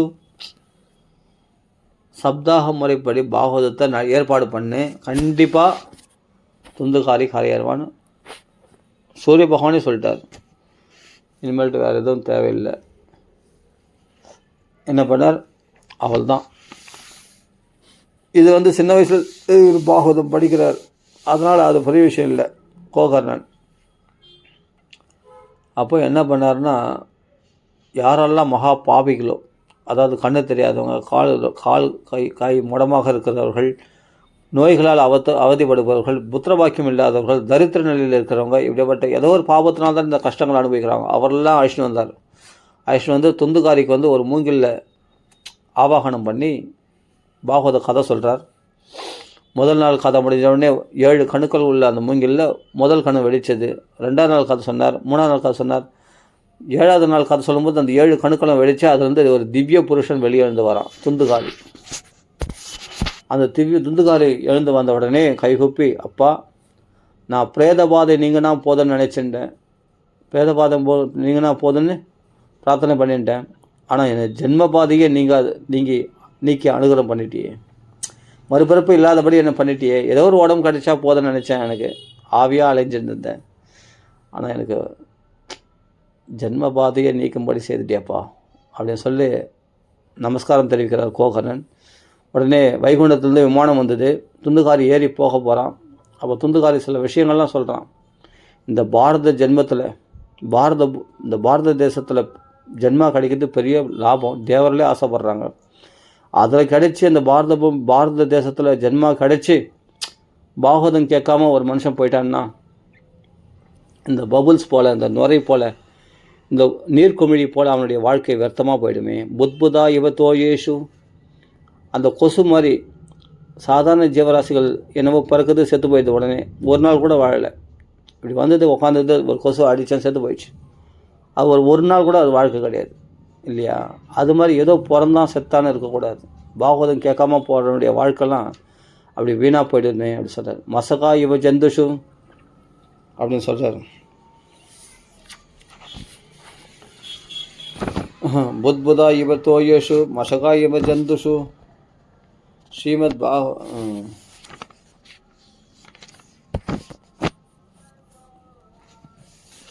என்ன சொல்கிறாரு? புத்புதா இவ தோயேஷு மசகா இவ ஜந்துஷு ஜாயந்தே மரணா இவ கதா ஸ்ரவணவர்ஜிதாக. யார் பாகவதம் கேட்காம தன் வாழ்க்கையை வீணடிக்கிறார்களோ அவர்கள் அந்த நீர்க்குமிழி போல் அவர்கள் வாழ்க்கையானது ஒரு பிரயோஜனம் இல்லாமல் போயிடுது. அல்பாயுஸில் போகிறாங்க, எப்படி போகிறாங்க.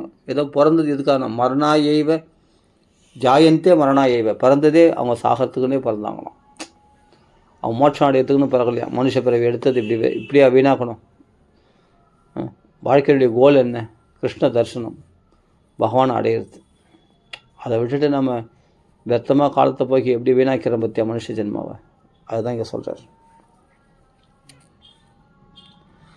யத்பராத சம்ஸ்கிருதம் சான்னம் சாயம் தஸ்ச வினஷ்யதி ததிய ரச சம்புஷ்டே காயே நாம நித்தியதா. இந்த உடம்பை போஷிக்கிறதுக்கு அப்படி ஓடி உழைக்கிறமே எல்லாம் இந்த உடம்புக்காக தானே, இந்த தேக சௌக்கியங்களுக்கு தானே. இந்த தேகமே ஒரு நாள் அழிய போகுது. ஏம்பா காலையில் வெடித்த அன்னம் சாயங்காலம் ஊசி போகுது. அந்த அன்னத்தினுடைய ரசத்தினால் வளர்ந்த இந்த அன்னமயமான சரீரம் மட்டும் எப்படி நித்தியமாக இருக்குன்னு நினைக்கிறீங்க? அப்போ இதுவும் ஒரு நாள் அழுகி போக வேண்டியது தானே. தோல்லாம் சுருங்கி போகணும் தானே, கண்ணெல்லாம் இருண்டு போக வேண்டியது தானே, காது மந்தமாக வேண்டியது தானே. ஒரு நாள் முட்டி கை காலெலாம் தட்டு தானே ஆகணும். இது எத்தனை நாள் நித்தியமாக இருக்கும் சொல்லும் பார்க்கலாம். அந்த அழுகி போகக்கூடிய உணவுகளை சாப்பிட்டு இந்த உடம்பு ஒரு நாள் அழுகி போக வேண்டியது தானே, இதுவும் ஒரு நாள் அழிய வேண்டியது தானே. அப்போ இது எப்படி நித்தியமாக இருக்கும்? இந்த உடம்பு தேக சௌக்கியங்களுக்காக இப்படி உழைக்கிறத ஆத்ம சௌக்கியத்துக்காக நம்ம முயற்சி பண்ணலாமே, பாகவதம் கேட்கலாமே அப்படின்னு துந்துகாரி பாகவதம் கேட்ட பலனா அவரே உபதேசம் பண்ணுறார். அப்படி உபதேசம் பண்ணி அப்போ சொல்கிறார். அப்போது கோகர்ணன் பார்த்து சொல்கிறார், வைகுண்டத்துக்கு போகும்போது யாரும் வைகுண்ட வாசிகளை பார்த்து கேட்குறார், கதை கேட்குற எத்தனை பேர் இருக்காங்க, இவ்வளோ பேருக்கு வைகுண்டத்தில் விமானம் வரல, இந்த துந்துகாரி ஒருத்தனுக்கு மட்டும் விமானம் வருது. கதை சொல்கிறேன், நானும் இங்கே உட்காந்து தான் இருக்கேன், எங்களுக்கெல்லாம் விமானம் வரலையே, என்ன காரணம் என்று கேட்கிறார் கோகர்ணன்.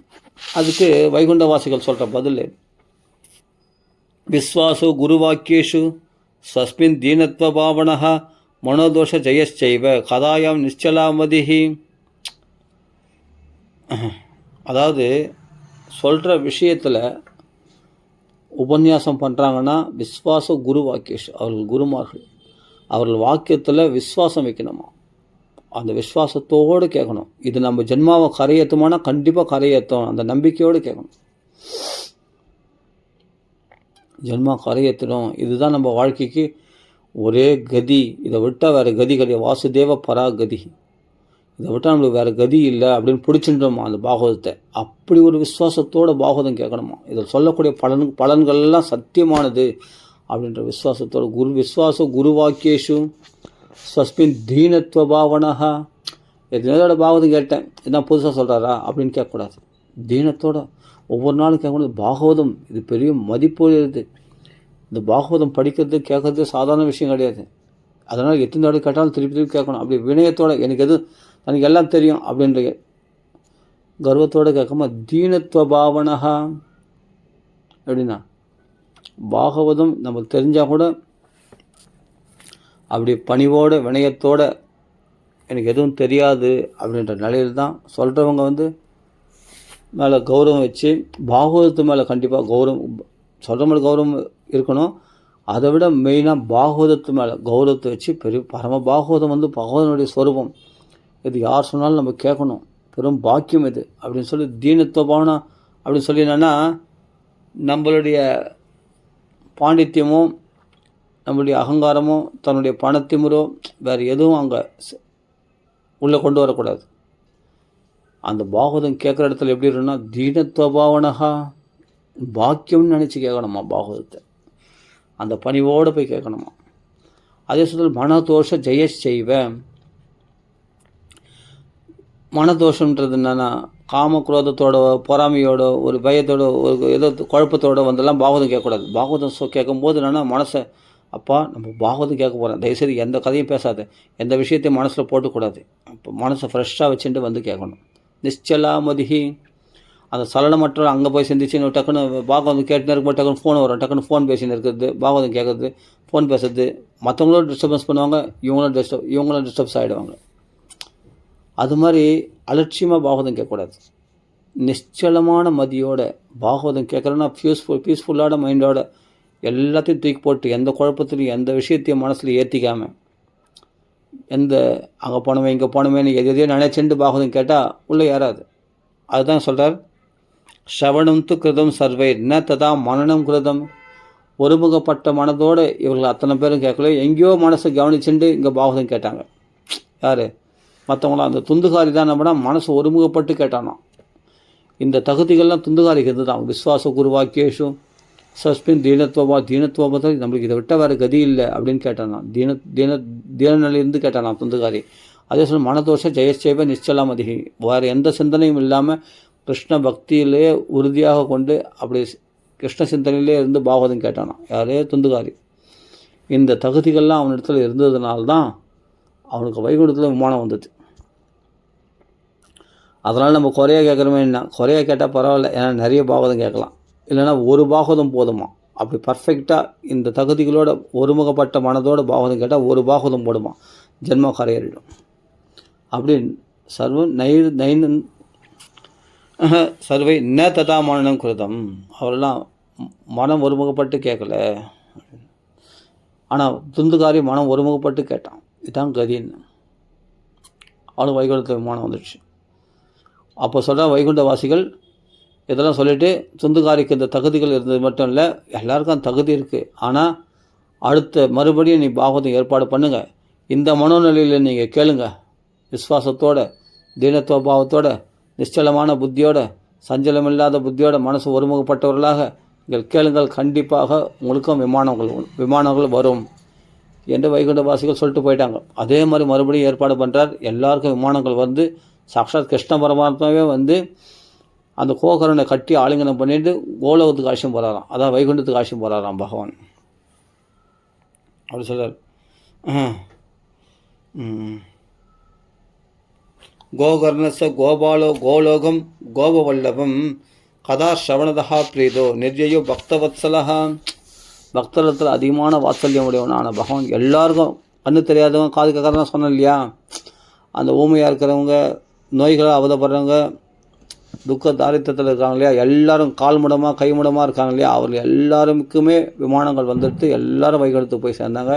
கோகரனை பகவானே கட்டி ஆலிங்கனம் பண்ணி அவர்களை எவ்வளோ ஆத்மாக்கள் நீ கரையேற்றினேன்னு சொல்லி அவனிடத்தில் அதிகமான பக்த வத்சலம் அந்த வாத்சல்ய பெருக்கெடுத்து அப்படியே கட்டி ஆலிங்கனம் பண்ணி தூக்கின்னு போகிறாராம். கிருஷ்ணனே வந்து தூக்கின்னு போகிறாராம் கோகர்ணனை. அப்படி எப்படின்னா அயோத்தியாவாசிகளை எல்லாருக்கும் எப்படி ராமர் கோசல ராஜ்யத்தை, அதாவது என்னென்னா கோசலத்தில் இருக்கக்கூடிய அயோத்தியாவாசிகள் அத்தனை பேரும் புல் பூண்டு ஒன்றின்றி எல்லாரையுமே வைகுண்டத்துக்கு ஆட்சியம் போனார் ராமர். அது மாதிரி கிருஷ்ணர் வந்து எல்லாரையும் ஆட்சியம் போகிறாராம். கலியுகத்தில் நடந்த விஷயம் இது, இந்த பாகவதம் கேட்டதுனால என்று கோகர்ணனுடைய சொன்ன இந்த விஷயத்தை சனகாதி முனிவர்கள் நாரதர் முதலான மகரிஷிகளுக்கு சொல்கிறாங்க இந்த கதையை. இந்த கதையை. அப்படிப்பட்ட இந்த பாகவதம் ரொம்ப ரொம்ப விசேஷம். சகல புவன மத்தியே நிர்தனாஸ்தே அபிதன்யா. இது சகல புவனத்தில் யார் பெரிய பணக்காரன்னா பாகவதம் படிக்கிறவன் தான். சகல புவன மத்தியே நிர்தனாஸ்தே அபிதன்யா நிவசதி ஹிருதியேஷம் ஸ்ரீ ஹரேர் பக்திர் ஏகா ஹரிரபி நிஜலோகம் சர்வதா தோ விஹாய பிரவிஷதி ஹிருதி தேசாம் பக்தி சூத்ரோபனத்தகம். அப்படிப்பட்ட கோகர்ணனும் கூட கோலோகம் அடைந்திருக்கிறார். தொந்துகாரி கூட ஜென்மா கரையேறிவிட்டது. அப்படிப்பட்ட இந்த பாகவதம் ரொம்ப ரொம்ப பவித்திரமானது. வேற ஒரு உபாயம் கூட தேட வேண்டிய அவசியம் இல்லை. தீர்த்தகாரிக்கு கோயில்களை அலைய வேண்டிய பூஜைகள் அது இதுன்னு எதுவும் தேவையில்லை. இந்த பாகவதம் ஒன்று பாராயணம் பண்ண தெரிஞ்சால் போதும். அனவரதம் பகவத் பக்தியில் திளைக்க தெரிஞ்சால் போதும். சபல புவனங்களையும் 14 உலகத்தில் யாரா பெரிய பணக்காரன்னா கிருஷ்ண பக்தி பண்ணுறவன் தான், பாகவதம் படிக்கிறவன் தான். பாகவதம் படிக்கும் போது உனக்குள்ள கிருஷ்ணன் வைகுண்டத்தை கூட விட்டு வந்துடுறானா. பிரவிசதி ஹிருதி தேஷாம் பக்தி சூத்திர பிரவிசதி ஹிருதயத்தில் பிரவேசிச்சிடறானா கிருஷ்ணன்.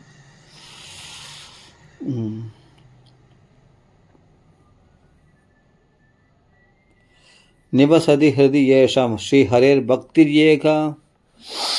பக்தி ஒன்றுனாலே கிருஷ்ணன் யார் இருதயத்தில் நிலைத்திருக்கிறான்னா அந்த பக்தியில் நான் கிருஷ்ண பக்தன் நான் பகவானை எழுத்து பிடிக்கிறேன்னு நினச்சா பகவான் அகப்படவே மாட்டானான். அவனாக தங்கிடுவானான். இப்போது யோகீஸ்வரர்லாம் என்ன பண்ணி யோகம் பண்ணினானா தியானம் பண்ணி பகவான் இழுத்து பிடிக்க பார்க்குறாங்க. ஒருமுகப்படுத்தி பகவானை தியானம் பண்ணுறாங்க. ஆனால் பகவான் பிடிபட மாட்டான். மனசு தான் அழைப்பாயுதே. சஞ்சலமிகமான கிருஷ்ணன்ட்டு அர்ஜுனே சொல்லியிருக்காங்கல்ல கீதையில். மனசு சஞ்சலப்படக்கூடியது, அதை ஒருமுகப்படுத்த முடியாது. பலவத்திரிடம் வாயோரிவகன். அதாவது என்ன, காற்றை அடக்கிறத விட ரொம்ப கஷ்டமானது மனசு அடக்கிறது அப்படின்னு சொல்லியிருக்கான் அர்ஜுன். அதே மாதிரி அந்த மனசு யோகீஸ்வரில் மனசில் கிருஷ்ணனை இழுத்து பிடிக்க பார்க்குறாங்க. அப்படி இழுத்து பிடிச்சிட்டான்னு அவங்க யோகீஸ்வரர்கள். ஆனால் பக்தன் என்ன பண்ணுறான்னா பாகவதம் கேட்குறான் பத்தியா. இவன் மெனக்கட்டு மகாலட்சுமியை விட்டுட்டு ஆதிசேஷனை விட்டுட்டு வைகுண்டத்தை விட்டுட்டு அந்த பக்தியில் தெளிக்கிறாள். அந்த பக்தி ஞான வரைக்கும் ஹிருதயம் தங்கிச்சு இல்லையா. அந்த பக்தி தேவி மேலே உள்ள ஆசையினால் பகவானே அந்த வைகுண்டத்தையே சர்வதாதோ விகாய எல்லாத்தையும் திறந்துட்டு இந்த பக்தன் ஹிருதயத்தில் பகவான் டேரா போட்டுறானான்.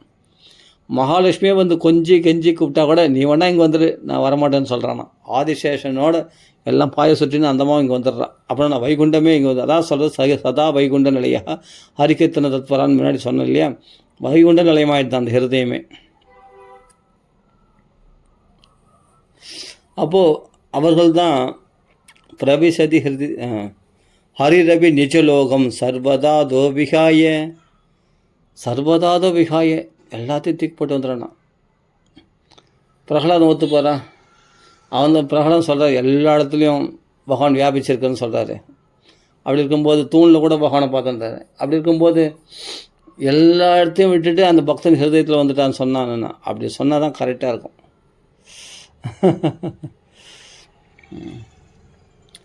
பகவான் பக்திக்கு வசப்பட்டுவேன். திடீர்னு ஓடுற சுபாவம் பகவானுக்கு. திடீர்னு ஒரு யானை கூப்பிடும் ஆதி மூலமேன்னு உடனே ஓட வேண்டியிருக்கும். உடனே ஒரு பெண்மணி கூப்பிடுவாள் திரௌபதி கோவிந்தான்னு உடனே ஓட வேண்டிய சுபாவம். இந்த இடத்துல வந்தால் நம்ம ஓடக்கூடாதுன்னு சொல்லி இங்கே ஏதாவது கயிறு இருக்கான்னு பார்த்தாராம். அப்போ ஒரே ஒரு கயிறு இருக்குதான் அந்த ஹிருதயம் என்ற அந்த முனக்குச்சியில் அந்த ஹிருதய தாமரை என்ற தண்டில் தன்னுடைய காலை கட்டின்னு இருக்கலாம்னு சொல்லிட்டு அந்த பகவான் திருவடி எப்படி கட்டினா அங்கே ஒரு கயிறு இருந்தது. அண்ணாகனா பக்தி சூத்ரோ வனத்தக பக்தி என்ற கயிறுனால் தன் காலை கட்டின்ட்டாரான். இனிமேல்ட்டு நாமளாக நம்ம ஓடுறது சுபாவம் திடீர்னு ஓடினா கூட நம்ம காலை பிடிச்சி இழுக்கும் இந்த கயிறானது. அப்போ என்னால் ஓட முடியாது, இங்கேயே டேரா போட்டுடலாம். அப்படி சீக்கிரம் வந்துடுறான். ஆனால் பகவான் சீக்கிரம் போக மாட்டான், டேரா போட்டுருவான். சத்திய ஹிருத்திய அவருத்தது தத் சுசுபி தத் க்ஷணாத்து அந்த க்ஷணத்துலேருந்து அந்த ஹிருதயத்தை விட்டு நான் விலக மாட்டேன் அப்படின்னு பகவான் அந்த ஹிருதயத்தில் தங்கிடுறான். போகலொட்டேன் அப்படின்னு போகாமல் இருக்கிறானா. ஏன்னா கிருஷ்ண பக்தினால இந்த பாகவதம் பாராயணம் பண்ணுறவங்க ஹிருதயத்தில், பாகவதம் பேசுகிறவங்க பகவத் பக்தி பண்ணுறவங்களுக்கு ஹிருதயத்தில் இந்த பாகவதம் இப்போ ஏன் பாகவதம் சொல்ல, அந்த பாகவதத்தில் தான் இந்த பாகவத மகாத்தியம் தான் சொல்லிடுறோம். நம்ம பாகவத மகாத்தியம் பற்றி தான் நம்ம பேசுகிறோம். பாகவத்தை பற்றி தான் பேச முடியும். அப்போ அந்த பாகவதத்தை படிக்கிறோம், பாகவதத்தை கேட்குறவங்க, அந்த பாகவத்திலே மூழ்கி போகிறவங்களுக்கு ஹிருதயத்தில் பகவான் வந்து டேரா போட்டுரும். அப்போது வைகுண்டத்தை கூட விட்டுட்டு நம்ம ஹிருதயத்தில் அவனே வந்து பிரவேசிக்கிற அப்படி ஒரு பெரிய சாதனமாக இந்த பாகவத பாராயணம். நீ பகவானை பிடிக்கல, பகவான் உன்னை பிடிச்சிட்டான். அப்போ நீ எப்படி அவனை விட முடியும்? அவன் தான் உன்னை விடணும். அவன் விட முடியாது, அவன் விட மாட்டானே.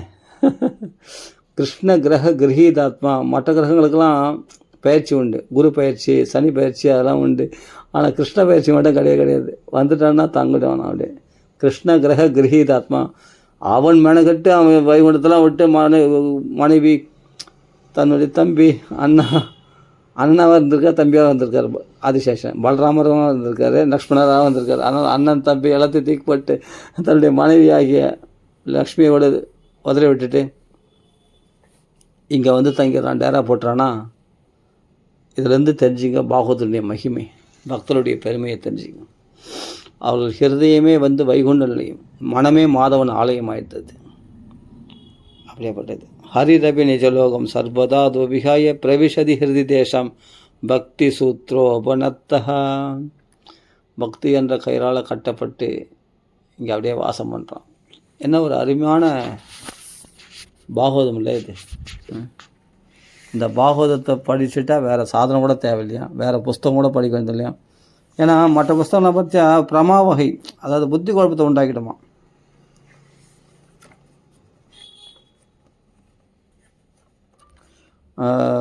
மகான்கள் சொல்கிறாங்க, யார் சனத்குமார் சொல்கிறாரு, கிம் சுதைர் பகுபிஹி சாஸ்திரஹி புராணஸ்ய பிரமாவகி ஏகம் பாகவதம் சாஸ்திரம் முக்திதானேன கர்ஜதி.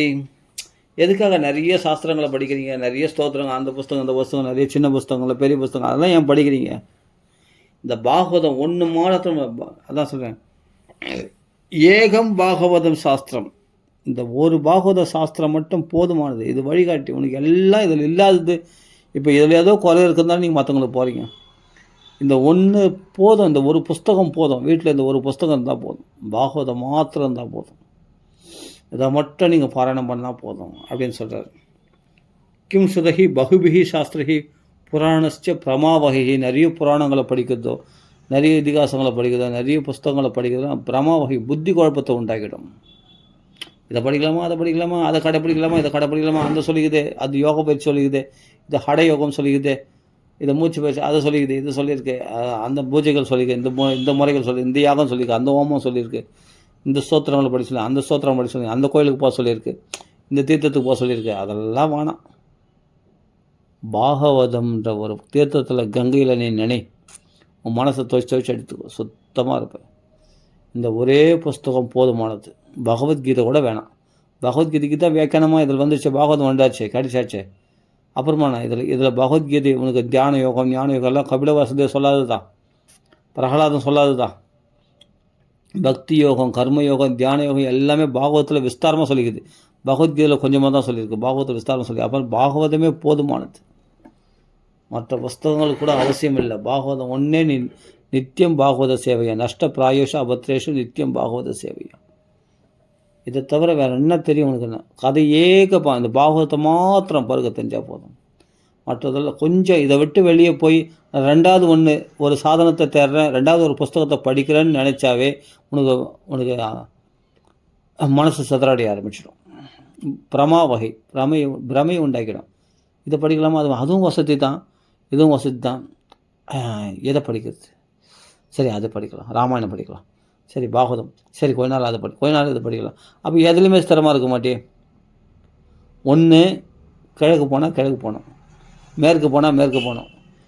மேற்கும் போகிறேன்னா அது எப்படி போக முடியும்? நான் ஒரு 4 திசை இருக்குது, 4 திசைன்னா 4 திசையில் இப்போ ஒரு உதாரணத்துக்கு சொல்கிறேன். கிழக்கத்துக்கு போகிறேன், கிழக்கத்துக்கு போனால் தானே கரெக்டாக போக வேண்டியதுக்கு போக முடியும். இல்லை மேற்கத்துக்கு போனோன்னா அது அந்த இடத்துல எந்த இடத்துல ஆடினமோ அந்த இடத்துல இருந்து போனால் அந்த வழியில் போனால் தானே அடைய முடியும். இங்கே ஒரு கால், அங்கே ஒரு கால். கிழக்கில் கொஞ்ச நாள் போகிறேன், மறுபடியும் மேற்கில் போகிறேன், மறுபடியும் கிழக்கு வந்தேன். ரெண்டு வழியில் நீ போனால் நீ ரெண்டுமே கடைசியில் முடிவு போய் அடைய முடியாது. 2 திசையில் காலை வச்சேன்.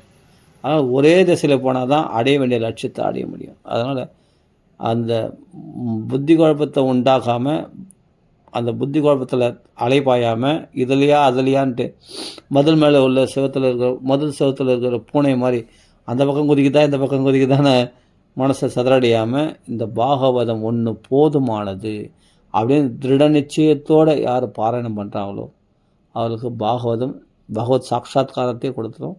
அனாயாசேன தத் சர்வம் சப்தாக ஸ்ரவணே பலம், ஸ்ரவணே லபேத். எதனால் எத் பலம் நாஸ்தி தபசான யோகேன சமாதினா தத் பலம் யோகேன சமாதினா அனாயாசேன தத் சர்வம் சப்தாக ஸ்ரவணே லபேத். இந்த பாகவதம் கேட்டதுனாலேயே, சப்தாக பாராயணம் பண்ணுறதுனாலேயே, சப்தாக ஸ்ரவணம் பண்ணுறதுனாலே எல்லா பலன்களும் கிடைச்சிடும். அதனால் வேறு ஒரு சாதனம், வேறு ஒரு உபாயங்கள், அங்கங்கே கோயிலாக அலையிறது, அங்கே அலையிறது எதுவும் வேணாம். வீட்டில் உட்காந்த இடத்துல ஒன்று ஸ்ரவணம் பண்ணு, சுகமான வழி, இல்லை பாராயணம் பண்ணு. என்னது ஸ்ரவணாத்து இல்லை பாடாத்து சத்திய வைகுண்ட பலதாயகம். நீ வைகுண்டத்தில் தான் வாசம் பண்ணுற. ஆமாம், நம்ம சொன்னோம் இல்லையா, அதுதான். இதுதான் பாகவத மகாத்மியம். இது தெரிஞ்சுக்கிட்டால் போதும். கிம் சுதகி பகுபிஹி சாஸ்திரஹி புராணஸ்ச பிரமாவகி ஏகம் பாகவதம் சாஸ்திரம் முக்தி தானேன கர்ஜதி. இன்னொரு இடத்துல சொல்கிறாருக்கு, பாகவதமும் எப்படி கர்ஜிக்குதுன்னா, தபசோ கர்ஜதி புரோச்சஸ் தீர்த்தா நித்தியம் ஹி கர்ஜதி எக்தாத் கர்ஜதி சப்தாக கர்ஜதி விரதாத்து. விரதத்தினுடைய பலன், யாகத்தினுடைய பலன், தபசனுடைய பலன், தீர்த்தத்தினுடைய பலன், யோகத்தினுடைய பலன், எல்லாம் தியானத்தினுடைய பலன், ஞானத்தினுடைய பலன் எல்லாத்தையும் நான் கொடுத்துறேன்னு கர்ஜிச்சு நல்லா சிம்ம கர்ஜன போய் நல்லா தைரியமாக சொல்கிறதான். அப்போ யோக தேவதை ஞான தேவதைலாம் கோச்சிக்காது, உண்மைதான் சொல்கிறது. பாகவதம் உண்மைதான் சொல்லியிருக்கு. பாகவதம் யாருன்னா பகவான் தான். பகவான் தைரியமாக சொல்லுவான். பகவான் கழுதுனா மோட்சத்துடைய சாவி பகவான்கள் தானே இருக்குது. அவன் நினச்சா தானே கிருபை பண்ண முடியும். அதனால் யாகத்துடைய பலன், ஞானத்துடைய பலன், எல்லா பலனையும் பாகவதம் கொடுத்துருந்து கர்ஜிக்கு தான், நல்லா சத்தப்போடு சொல்கிறது தான் தைரியமாக. யார் வந்து கேட்குறான் போகலாம், அதிகாரமாக சொல்கிறது. சாஸ்திரம் இல்லையா, நம்மளுக்கு ஆணை எடுக்குது, பகவான் கட்டளை எடுக்கின்றான், இதை செய், உனக்கு எல்லா பலனும் நான் கொடுத்துட்றேன் அப்படின்னு சொல்லியிருக்கு. தீர்த்தத்துடைய பலன், விரதங்களுடைய பலன் எல்லாத்தையும் நான் கொடுத்துட்றேன் சொல்கிறேன். யஜ்ஞாத் கர்ஜதி சப்தாக கர்ஜதி விரதாத்து தபசோ கர்ஜதி பிரோச்சஹி தீர்த்தா நித்தியம் ஹி கர்ஜதி யோகாத் கர்ஜதி சப்தாஹோ தியானாத் ஞானாச்ச கர்ஜதி கிம் பிரமோ கர்ஜனம் ரஷ்ய ரே கர்ஜதி. வேறு என்னடா உனக்கு, வேறு இதை விட்டுட்டு வேறு என்னடா சாதனை பண்ண போகிறேன்? ரே வேணாம், மற்ற சாதனைகள்லாம் வேணாம். உனக்கு என்ன பலன் வேணுமோ, தர்மம் அர்த்தம் காமம் மோட்சம் 4 புருஷார்த்தங்களும் நான் கொடுத்துட்றேன் அப்படின்ட்டு பாகவதம் கர்ஜிக்குது. யாகத்துடைய பலன் கொடுத்தது தான், தியானத்துடைய பலன் கொடுத்தது தான், யோகத்துடைய பலன் கொடுத்தது தான், ஞானத்துடைய பலன் கொடுத்தது தான், தீர்த்த யாத்திரைக்கு போகிற பலன் கொடுத்தது தான், தபஸுடைய பலத்தும் கொடுத்தது தான். இது என்ன அவ்வளோ, நான் இத்தனை பலனும் கொடுக்க முடியுமா? நான் இவ்வளோ பலன்களையும் கொடுத்தது தான். இதில் ஒன்று கூட நம்ம முழுசாக கடைப்பிடிக்க முடியாது. அதில் 1008 ஓட்டைகள் இருக்குது. இவர் யோகம் பண்ணுன்னா 1008 ஓட்டைகள் இருக்குது. யாகம் பண்ணுன்னா அது 1008 கர்மலோபம், தந்திரலோபம், அந்த லோபம் இந்த லோபம் நிறைய இருக்குது. இதெல்லாம் ஒன்று கூட நம்ம முழுசாக சரியாக பண்ண முடியாது. இது ஒன்றும் அவ்வளோ பர்ஃபெக்டாக பண்ணால் தான் பலன் கொடுக்கும். ஆனால் பாகவதம் ஏனத்தானன்னு கேட்டால் கூட பலன் கொடுக்கும். பாகவத தர்மம் நாம தப்பாக சொன்னால் கூட பகவான் நாம பலன் கொடுக்கும். கோவிந்தான்னு சொன்னாலும் சரி, கோவிந்தான்னு சொன்னாலும் சரி, பலன் கொடுத்துரும். பாகவதம் அபத்தவத்தியவி, தப்பாக படித்தா கூட பாகவதம் பலன் கொடுத்துரும். ஆமாம், பாகவதம் சொல்லியிருக்கு, அபத்தவத்தியவி நாமானி அனதசி யசோங்கிதானி சுன்வந்தி காயந்தி கிணந்தி சாதவகா. சாதுக்கள் தான் இதுதான் அப்படியே கண்ணீர் விட்டுண்டு அப்படி பாராயணம் பண்ணுவாங்களாம். பிரம்மானந்த பரிப்ளதா சித்திரக்கூடத்தில் இந்த பாகவத மகாத்மியத்தை மட்டுமே திருப்பி பாராயணம் பண்ணி ஆனந்தப்படுறாராம். யாருன்னா சாண்டில்ய மகரிஷி. அது சொல்லியிருக்கு. அதனால் இது எல்லா பலன்களையும் கொடுத்து விடக்கூடியது. தபசு பலன், யோகம் பலன் எல்லாமே கொடுத்து விடக்கூடியது.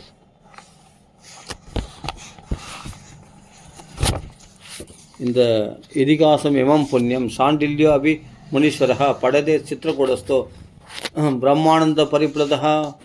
இந்த பாகவதத்தினுடைய பெருமைகளை கேட்டு, பாகவத பெருமையை கேட்டு கண்களில் கண்ணீர் விடுக்கிறது. பிரம்மானந்தத்தில் மூழ்கி ஆனந்தப்படுறாராம் சித்திரக்கூடத்தில்.